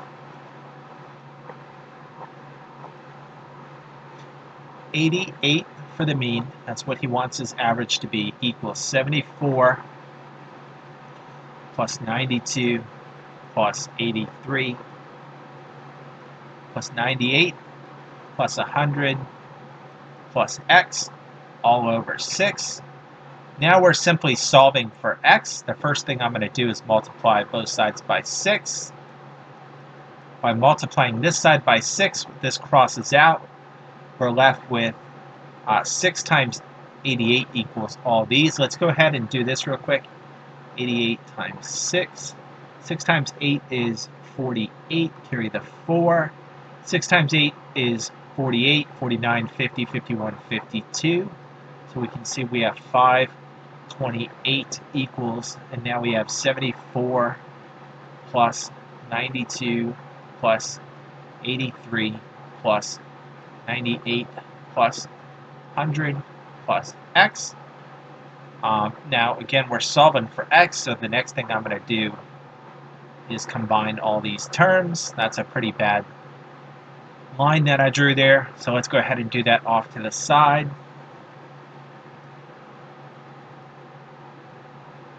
I actually have a minor in statistics, and I very rarely do any means by hand, but for this test, unfortunately, you have to do all these by hand. 5 there. So 8 plus 2 is 10. 4 plus 3 is 7. 10 plus 7 is 17. Carry the 1. Let's do... how are we going to make this easy? Let's just do it. 8.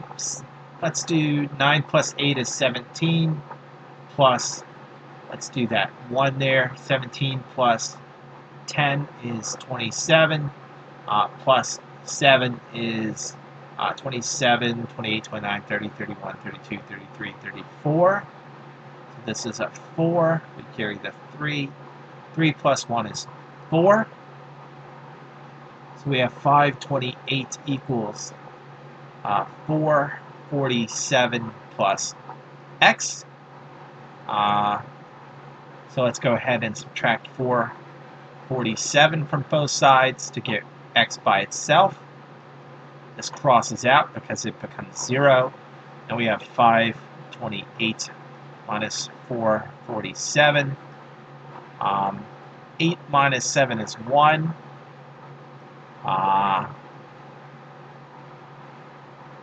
let's see, 4 minus 2 minus 4 we can't do, so we have to borrow. This becomes a 4. This becomes 12. 4 goes, 12 minus 4 is 8. So we can see that x equals 81. In other words, Jose must average an 81% on his 6th and final quiz in order to earn an 88% average in his chemistry class.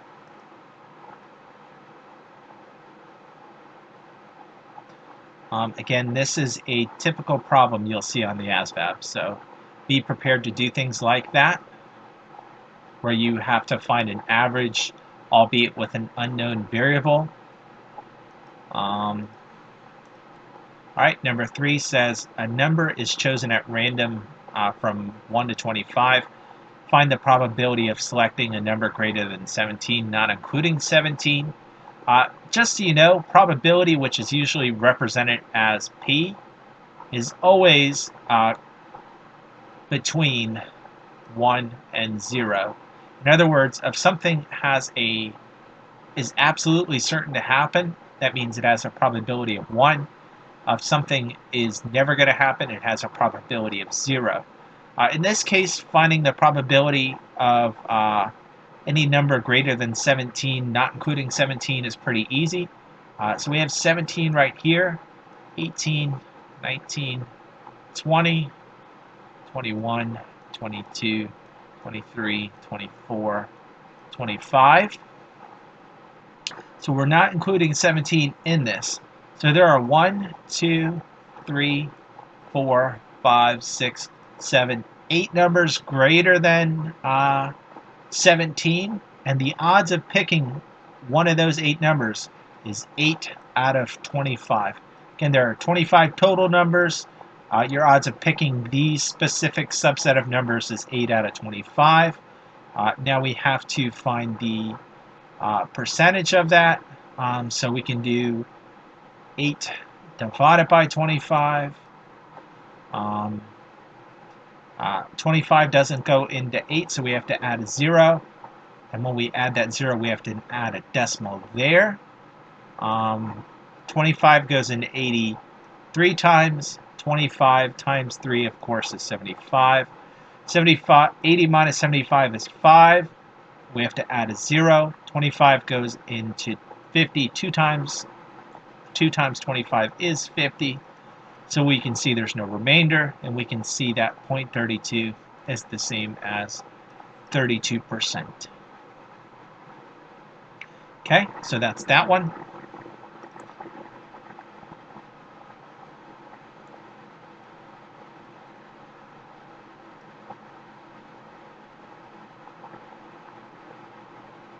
All right, express 5 factorial as a number.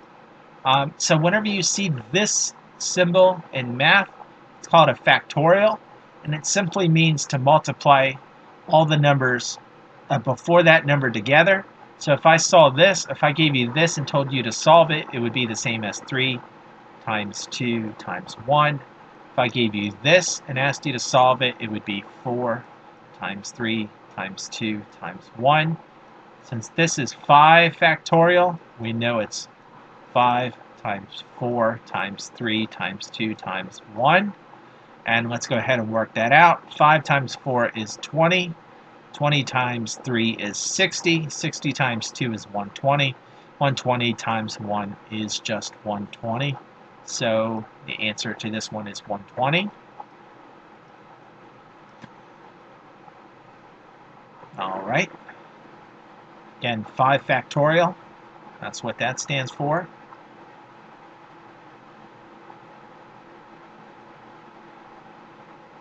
All right. Number 5 says, on a 6-sided die, each side has a number between 1 and 6. What is the probability of rolling a 3 or a 4? So the probability of rolling any one number out of 6 is 1/6. So let's go ahead and represent that by drawing it out. Here are the 6 sides on any given die.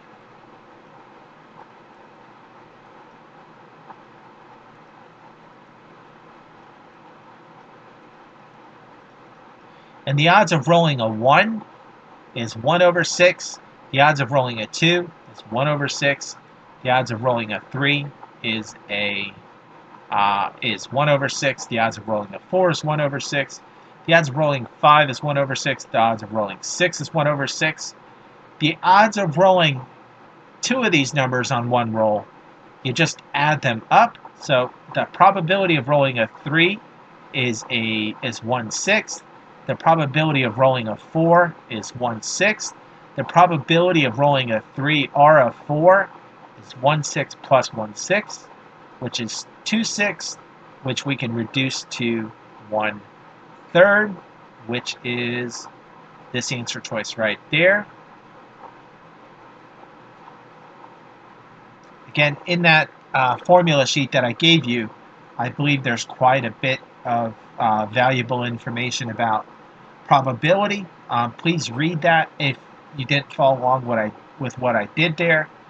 Probability, especially basic probability, will show up on the test. Number 6 says there are 6 blue marbles, 3 red marbles, and 5 yellow marbles in a bag. What is the probability of selecting the blue or red marble on the first draw? So we got a bag here in which we have marbles. There are 6 blues, 1, 2, 3, 4, 5, 6. 3 reds and 5 yellows. Let me do a Y for yellow. In total, there are 1, 2, 3, 4, 5, 6, 7, 8, 9, 10, 11, 12, 13, 14 marbles. So we know the odds of picking any marble is out of 14. What is the probability of selecting a red or a blue marble on the first draw? So there are 3 reds and 6 blues. We add those together. There's a total probability of 9/14 of picking either one of those on any given draw. Again, very basic probability.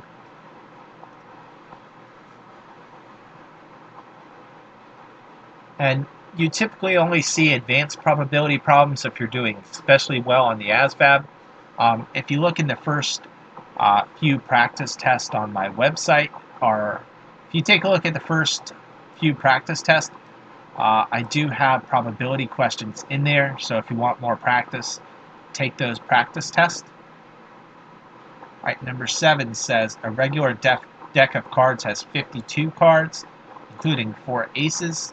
Assuming you do not get to replace a card after you have drawn it, what is the probability of drawing 3 aces in a row? So the probability of drawing 3 aces in a row. On your first draw, the probability is 4 out of 52. Again, this is your first draw. The way probability without replacement works is this. We're going to have to multiply this by 3 out of 51, and then multiply this by 2 out of 50 out of just 50. This is your second draw. This is your third draw. And I really screwed that up. But the way this probability works, since we're not replacing the ace after we draw it, is on the first draw, we know we have 4 out of 52 odds of drawing an ace. On the second draw, we have to assume that we got an ace the first time, which means there are 51 cards left in the deck. If we drew an ace the first time, that means we have 3 aces left that we could potentially draw.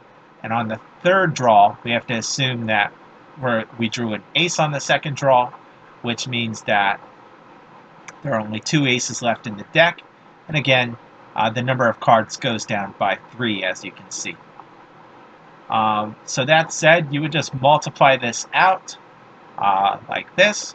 52 times 51 times 50, all over 4 times 3 is 12, times 2 is 24.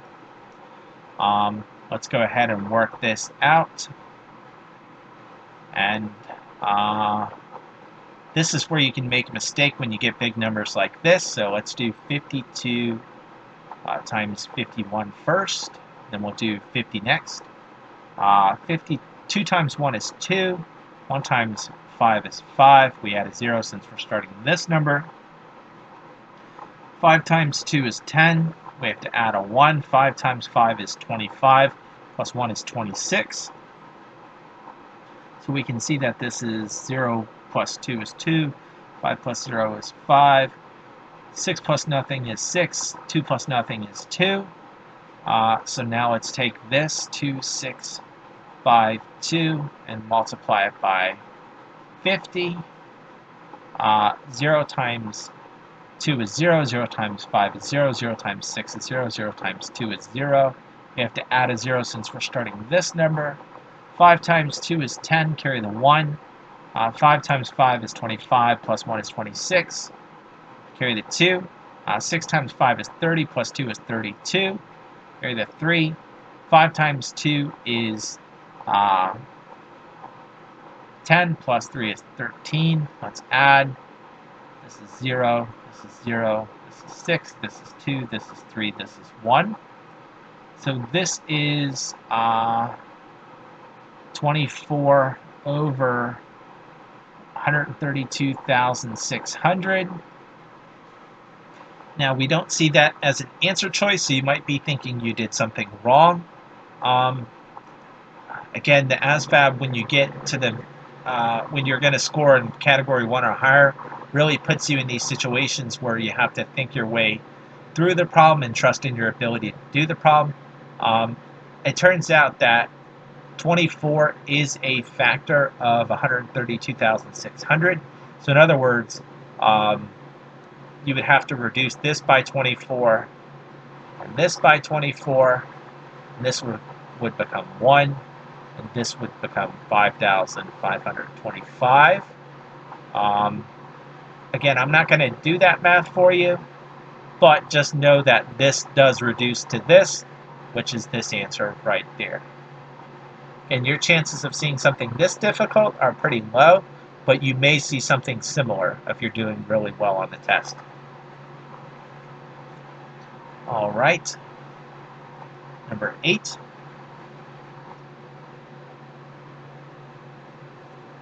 Find the average of 0.45, 1.6, 2.9, and 84, or 0.84.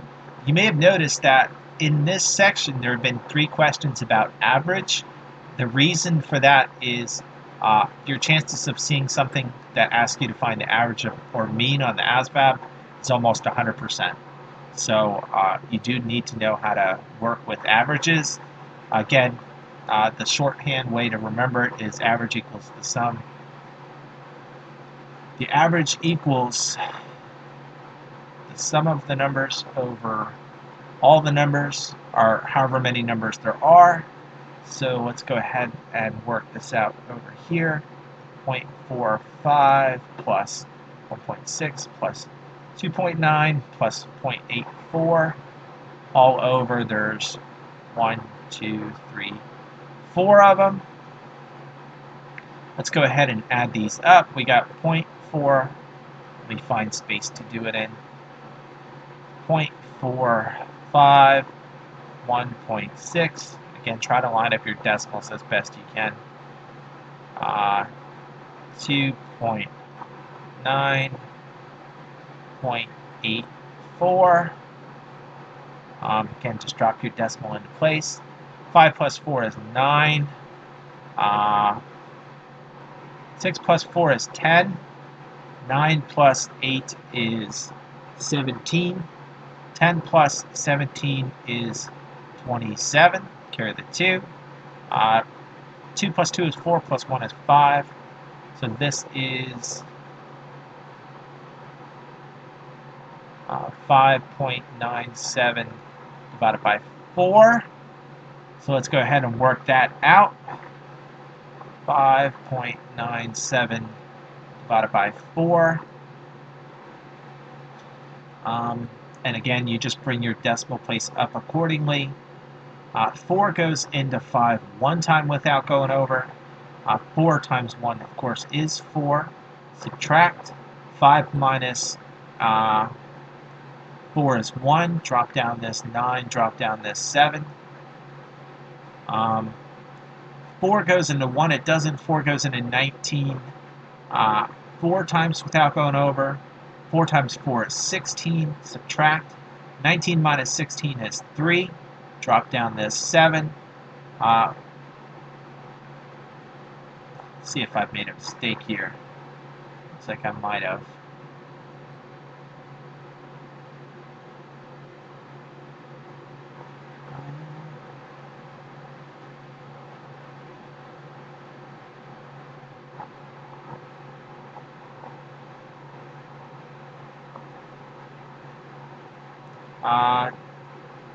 Let's see. I've made a mistake here. Just bear with me. I know this is correct, but I've made a mistake on these other decimal places. Just bear with me here. Let's start it over.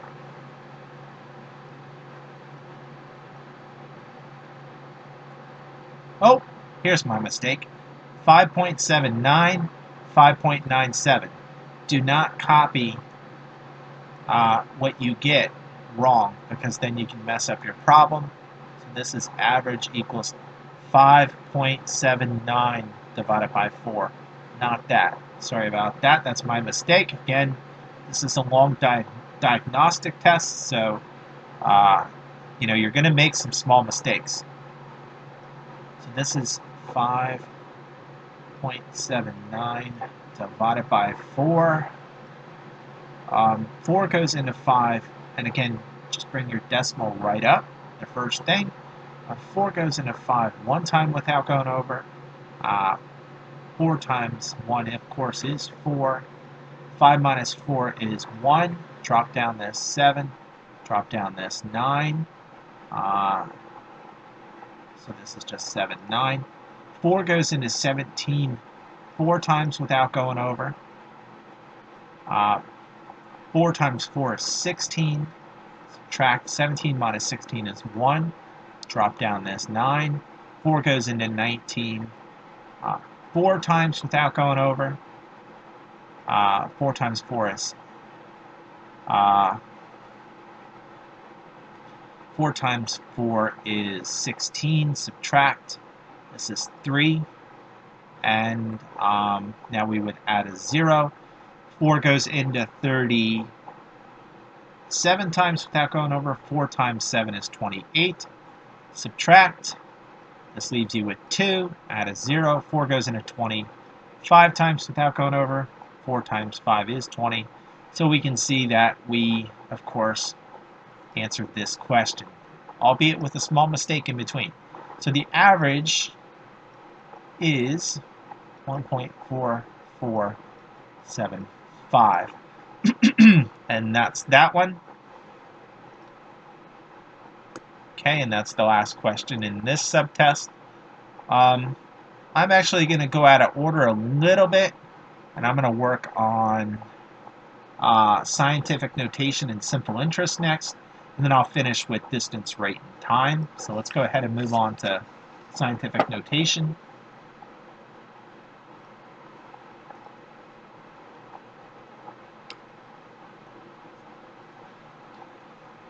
All right, number 1 says express this big number in scientific notation. You write scientific notation as follows. This is what it looks like.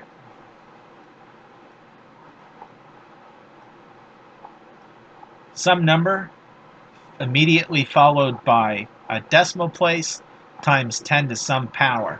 Let's take a look. This has 2 numbers in front of the decimal place, so we know that's not it. This one has 1 number in front of the decimal place, so we know this is possibly it.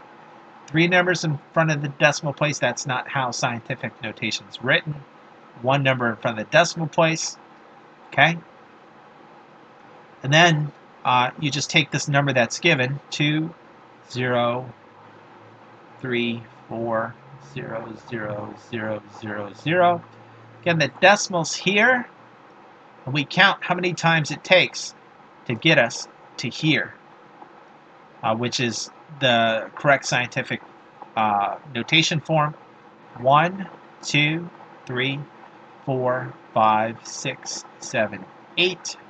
So we can see that to get to 0.2034 times 10, we shift this decimal 8 times, so we know that's what we plug in. In light of the fact that this is a big number, we know this exponent is going to be positive. If this was a very small number, the exponent would be negative. So we know that's not the right answer choice, and we are done.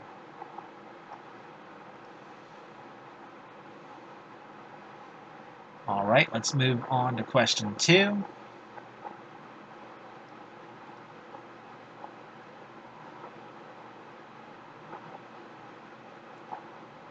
Express the following number in scientific notation. Again, we have a really small number, so if we're thinking about scientific notation in this form, it should be times. We got to know right away that our exponent's going to be negative. Look, positive exponent, positive exponent. Can't be either of those. This is written in the right form. It has the decimal right after the first integer, but it's got a positive exponent. This has 2 integers in front of the decimal, so we know that's not it.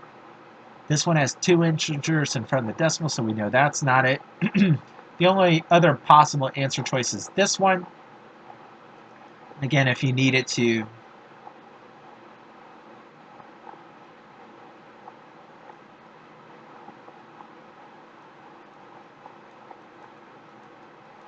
you would say to yourselves, how many times does it take to move this decimal place there? 1, 2, 3, 4, 5, 6, 7. Oh, did I miss a 0? 1, 2, 3, 4, 5, 6, 7, 8. 1, 2, 3, 4, 5, 6, 7. I missed a 0, so let me do that.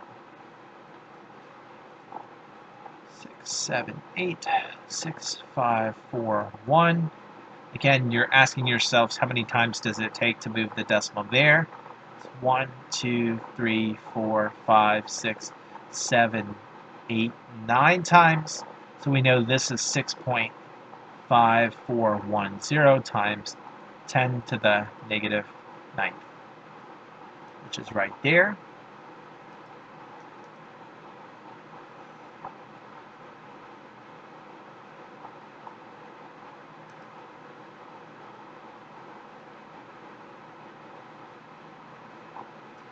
All right, this one simply asks us to express this in standard form, which is the number itself. So we got 8.8404 times 10 to the 9th. So in other words, we're going to shift this decimal place to the right 9 times. 1, 2, 3, 4, 5, 6, 7, 8, 9. Fill in zeros accordingly. We can see that this is this one. Okay? Pretty simple in terms of being able to deal with scientific notation. You shouldn't expect much in terms of dealing with it. As long as you can do those things, you should be okay. Let's go ahead and move on to simple interest, and then we'll do distance, rate, and time last.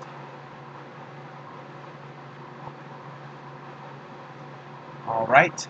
Again, when you think of simple interest, you do need to know a formula. Interest equals principal times rate times time. That is I equals PRT. And all you really do is plug what information is given into this formula to find simple interest. So number 1 says, and this is a formula I'd commit to memory. Number 1 says Mr. Smith invests $4,000 in an account that earns 3% simple interest.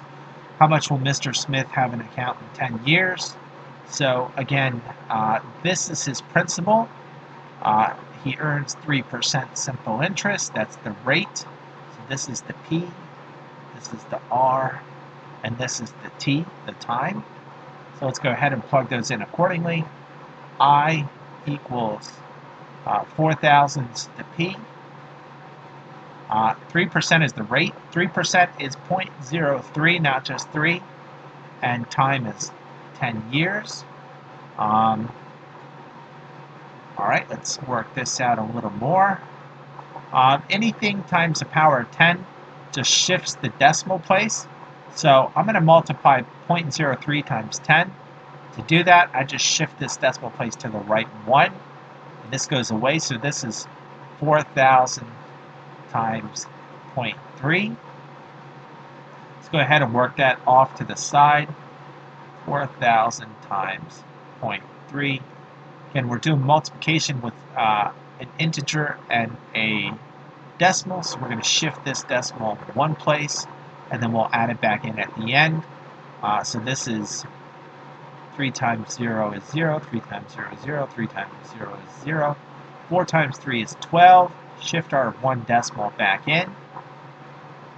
Okay? So we can see that this is going to be 1,200. So this is 1,200. Now this I stands for how much interest you earn after a certain amount of time and at a certain rate. That said, it doesn't answer this question by itself. The question is, how much will Mr. Smith have in the account after 10 years? Well, this is the amount of interest he'll earn after 10 years. This has to be added back into the original principal, because this principal is still in the account, to find how much money's in the account in total. So we'll do 4,000 plus 1,200. That's 0 plus 0 is 0, 0 plus 0 is 0. 0 plus 2 is 2, 4 plus 1 is 5. So his principal plus the interest he earned on the money is 5,200.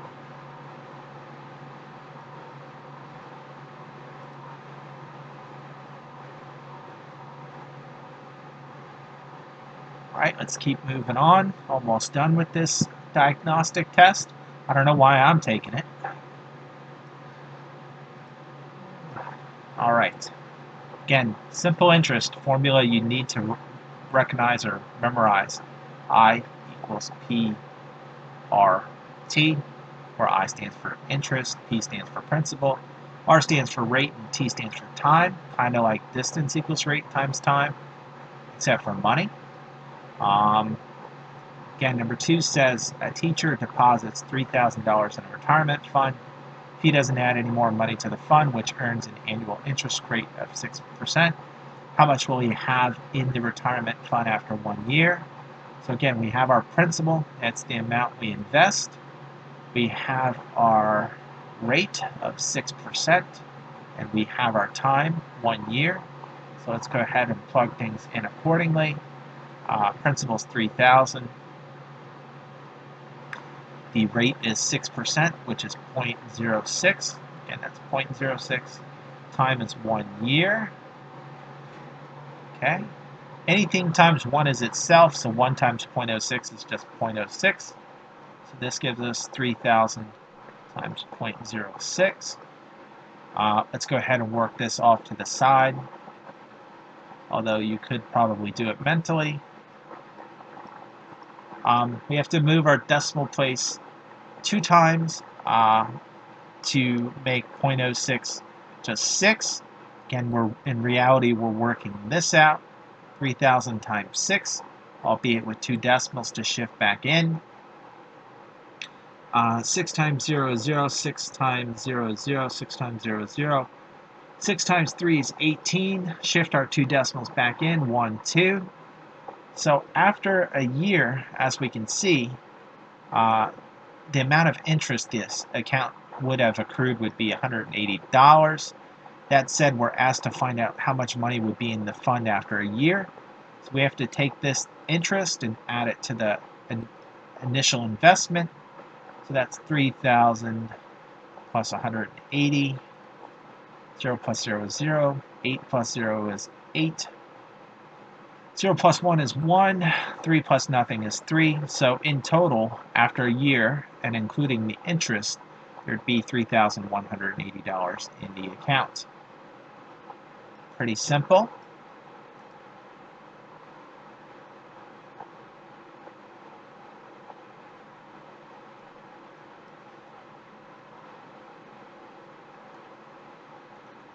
All right. Number 3 says a mailman, and again, we're dealing with simple interest, so I equals PRT. A mailman invests $700 in an investment account, and after 5 years, there's a total of $1,400 in his account. What was the annual interest rate on his investment? So we're told he invests $700. That's our principal. Our time is 5 years, so that's our T. We want to find what the rate is, so that's unknown. But we're given this information. After 5 years, there was a total of $1,400 in the account. Remember how we found the amount in the account for the first two problems? We took the interest accrued and added it to the principal. Well, if there's $1,400 in an account, including its interest, we have to subtract the principal from that to find out how much interest it accrued. So 1,400 minus 700 is just 700. In other words, after 5 years, this account earns $700 in interest. So this is our I, and we need to find our I to solve our rate. So let's go ahead and plug things in accordingly. We have 700 for our I. Our principal was 700. Our rate is unknown. That's what we're trying to solve. Our time was 5 years. Okay, let's go ahead and work this out one step further. 700 times 5 is 3,500 times R. Let's divide both sides by 3,500 to get R by itself. So we're left with R equals 700 over 3,500. Now we can cross out these zeros accordingly to reduce it. So we're left with R equals 7 over 35. And 7 over 35, if we divide top and bottom by 7, gets us 1.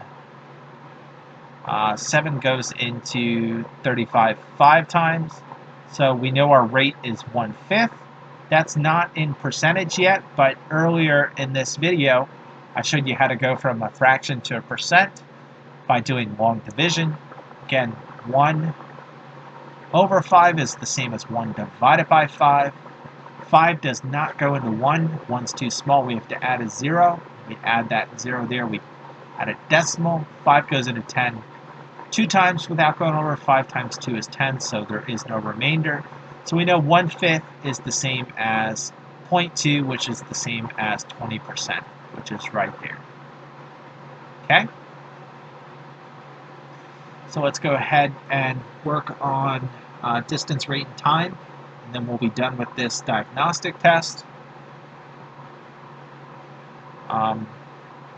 Again, you will see questions about distance, rate, and time. That shows up quite a bit in the test. As I did with simple interest, the first thing I like to do when I know I'm dealing with distance, rate, and time is just to jot down distance equals rate times time. That way, I can see what I have and formulate a plan to solve accordingly. In this case, for number 1, we're told a car drives at a constant speed of 72 miles per hour. How far will it travel in 1.5 hours? So we want to find out how far or what the distance will be after it travels for a time of an hour and a half and at a rate of 72 miles per hour. So we've identified the parts that we need. So let's go ahead and plug things in. Trying to solve for distance. We're given a rate of 72 miles per hour. We know the car is driving for 1.5 hours. So this is going to be 72 times 1/2, which I'm going to work out over here. Again, I'm going to shift this decimal over 1 to make that 15. And so in reality, I'm working out 72 times 15, albeit with 1 decimal to add back in at the end. 5 times 2 is 10, carry the 1. 7 times 5 is 35, plus 1 is 36. Add a 0 since we're starting with this number. 1 times 2 is 2. 1 times 7 is 7. 0 plus 0 is 0. 6 plus 2 is 8. 3 plus 2 is 10. Add our 1 decimal back in. We can see that this distance is 108 miles. Okay? Again, we just plug things right into the formula and solved accordingly. And as you can see, we're using multiplication with decimals, which we talked about earlier on in this video, to solve these more challenging problems, which is why I structured the diagnostic test like this.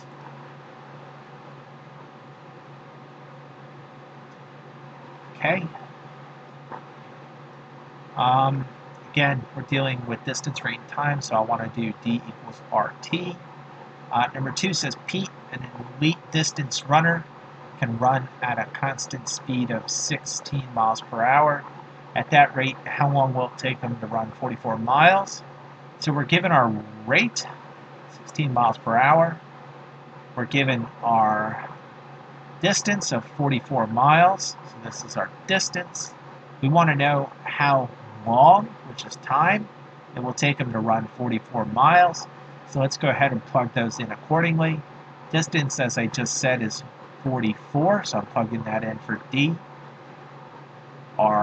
His rate is 16 miles per hour, so we just plug that in for R. We just plug those things in. We're trying to find out how long, or T, it's going to take him to run 44 miles. So we've plugged everything in that we can. Let's go ahead and solve this by dividing both sides by 16 to get T by itself. This gives us T equals 44 over 16, which we're going to reduce by dividing top and bottom by 2. 44 divided by 2 is 22. 16 divided by 2 is 8. As you can see, our answer choice is not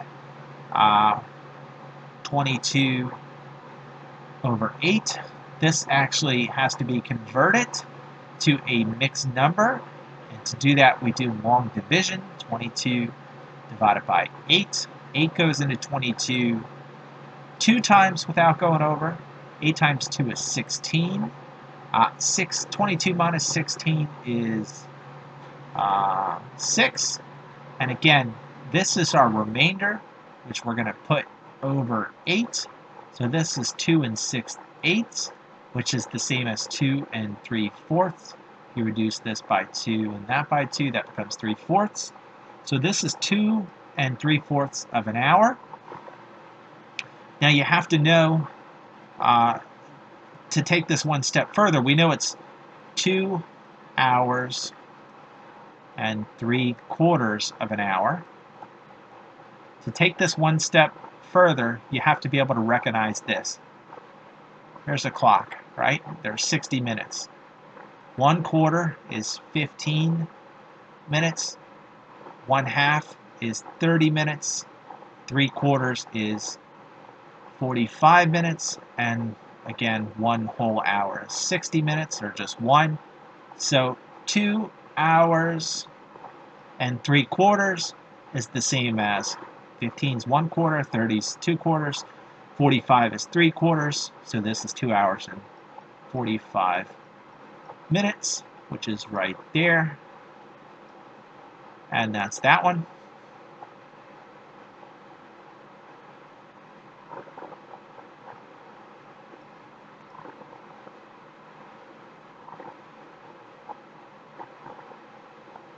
All right, so again, dealing with distance, rate, and time, so let's go ahead and jot that down right away.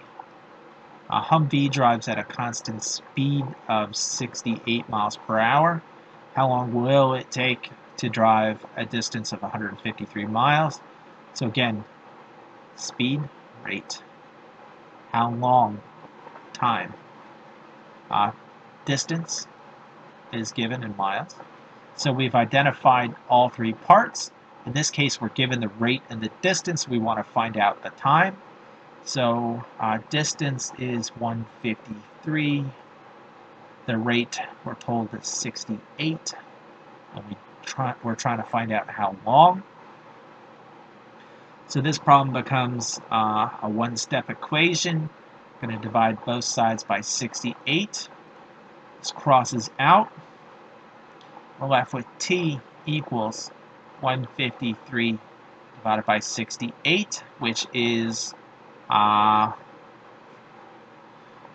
an easy one to deal with, but again, we're going to regard this as division, namely 153 divided by 68.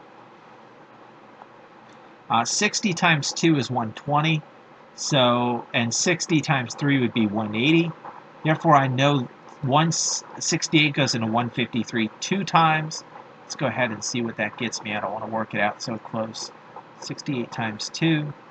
8 times 2 is 16, carry the 1. 2 times 6 is 12, plus 1 is 13. So this is 68 times 2 is 136. Subtract. We can't do 3 minus 6, we have to borrow. This becomes a 4. This becomes 13.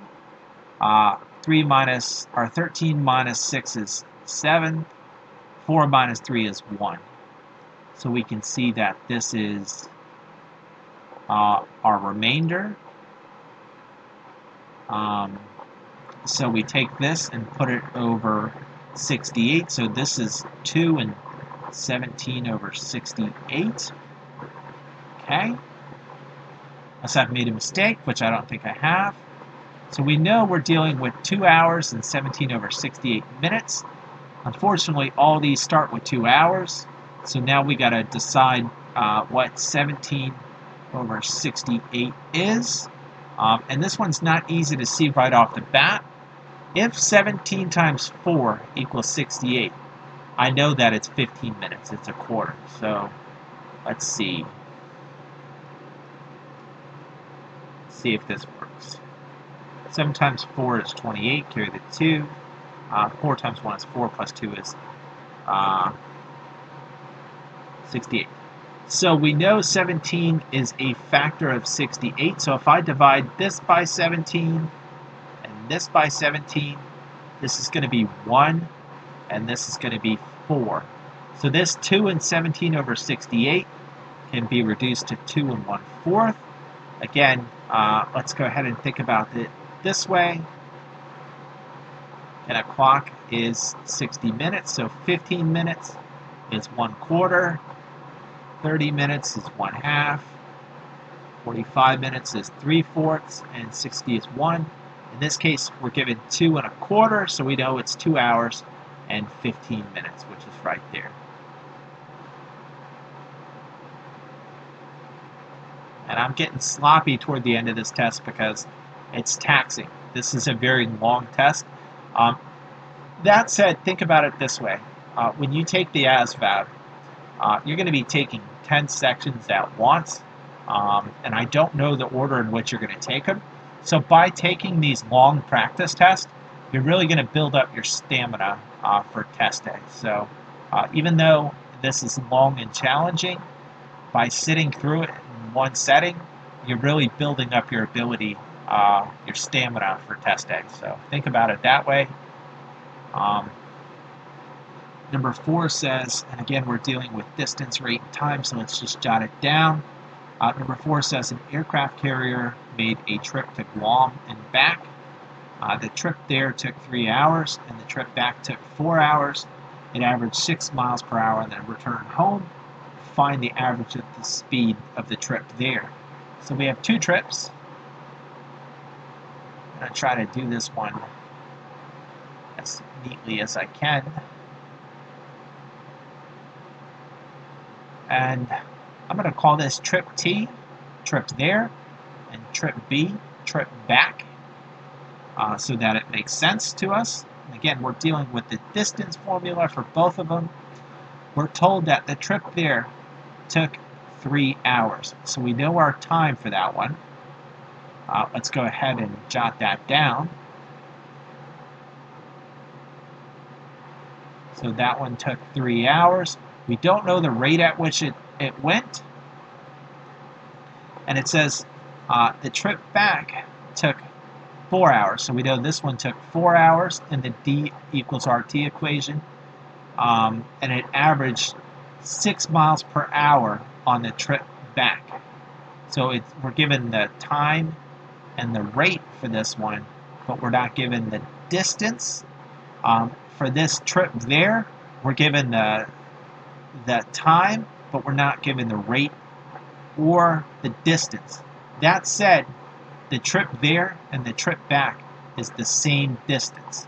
And using trip B, we can find this distance, which is equal to this distance, and then we can solve trip there.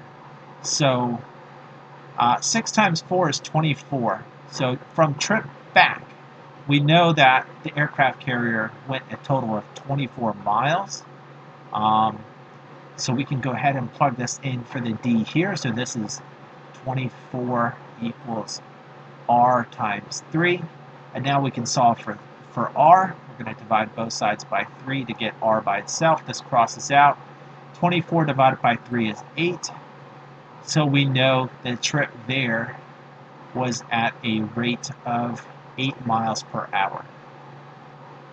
So this one was pretty tricky.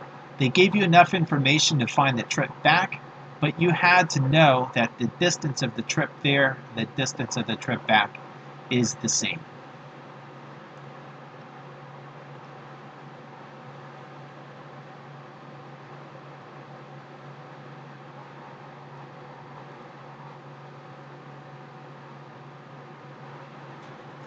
Okay. All right. Number 5 says, again, we're dealing with distance is rate times time. It says at 5 a.m., 2 cars started from the same point and traveled in opposite directions at 40 and 50 miles per hour respectively. At what time will they be 450 miles apart? So we got one car there, one car there. This one's going this way at 40 miles per hour. This one's going this way at 50 miles per hour. The question is, how long will it take before these 2 cars are 450 miles apart? So we do have enough information to solve this one. We have distance. The distance we're looking for is 450 miles. We're given 2 rates. So whenever you're given 2 rates of 2 things that are going in opposite directions or toward each other, you actually combine those rates. So your R in this case is going to be R1 plus R little r2 times your time, which is unknown. We're asked what time will they be 450 miles apart. So again, this is 450 rate 1 plus rate 2 times time. Rate 1 is 40, rate 2 is 50. So 40 plus 50 times time. 450 equals 40 plus 50 is 90 times time. To get time by itself, we divide by 90. This crosses out. We're left with t equals 450 over 90. We can cross out these zeros. We're left with t equals 45 over 9, which is just 5. So in other words, these cars will be 450 miles apart after 5 hours. So 5 to 6, 6 to 7, 7 to 8, 8 to 9, 9 to 10. So in other words, at 10 a.m., they will be 450 miles apart.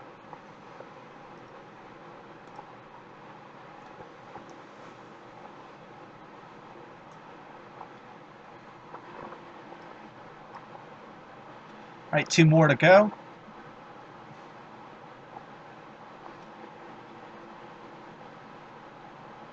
All right, this question is very similar to the last question, albeit with 2 objects traveling toward each other.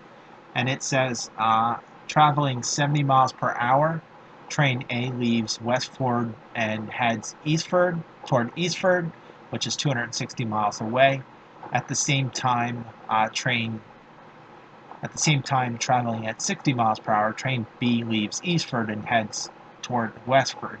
If both trains left at 12 p.m., when will they meet? So one train's here, it's heading this way. One train's here, it's heading this way. So let me fix that real quick. My hand hit something there. So one train is here, it's heading this way. The other train is here, and it's heading this way. In other words, the two trains are heading toward each other, and we want to know what time will they meet. So again, we're using the distance formula to figure this out, and we're looking for a time. So we know our t is what we're looking for, so that's going to be unknown in our equation. That said, we're told that this train is traveling at 70 miles per hour, whereas this train is traveling at 60 miles per hour, and they're going a total distance of 260 miles. So just like in the last problem, we have enough information to solve this one. That said, we have to figure out how we're going to deal with these multiple rates in our distance equals rate times time formula. And as we did in the last problem, we're simply just going to combine them. So in this case, our distance is 260. And instead of having just r, we're going to have r1 plus r2 as our rates. And then our time is just going to be t. That's what we're looking for. So this is 260. R1 is 70. R2 is 60 times time. And this is 260. 70 plus 60 is 130 times time.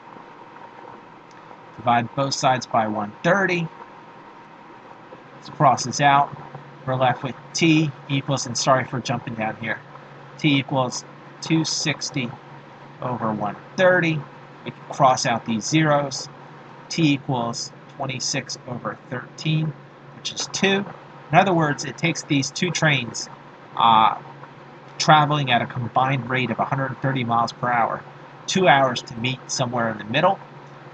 That said, the question is, if they leave at 12, when will they meet? Well, they meet 2 hours after they leave, so 12 to 1, 1 to 2, which is right there. And finally, number 7.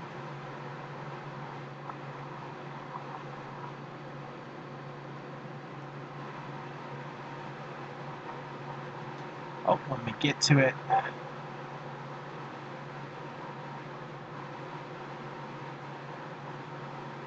Again, for the most part, you'll see questions like 1 through 4. If you're starting to do well on the ASVAB, you'll see questions like 5, 6, and 7. Okay, so as long as you can do a couple questions regarding distance, rate, and time, you'll do pretty well on this test. This question says a bus leaves the station at 8 a.m. and averages 30 miles per hour along its route. Following the same route, another bus leaves the same station 2 hours later, and after the first bus and averages 50 miles per hour. When will the second bus catch the first bus? So there's a couple ways you can go about doing this one. We want to know when their distances are going to be equal. So that looks like this. The first bus is, we don't know how far it's traveling, but we know it left at 8 a.m. and it's going 30 miles per hour. So this rate is 30. The time is unknown. We don't know that. Following the same route, this is bus 2. It leaves 2 hours later. So this is going to be, and it's going 50 miles per hour, so our rate is 50. And this one leaves 2 hours later, which is t plus 2. Again, this one leaves at a certain time, and this one leaves 2 hours later, so we can represent that mathematically as t plus 2. Question is, when will they meet? That is, when will their distances be equal? So what we can do to solve this one is to let these distances be equal. That is, we can set these two equations equal to each other. 30t equals, again, d equals 50t plus 2. Let's go ahead and distribute this 50 there. 30t equals 50t plus 50 times 2 is 100. Let's go ahead and solve for t. Let's go ahead and subtract 50 from both sides. And that gives us, let's see, this crosses out. We're left with 30 minus 50, which is negative 20. T equals 100. I think I made a mistake here. Wait 1 second.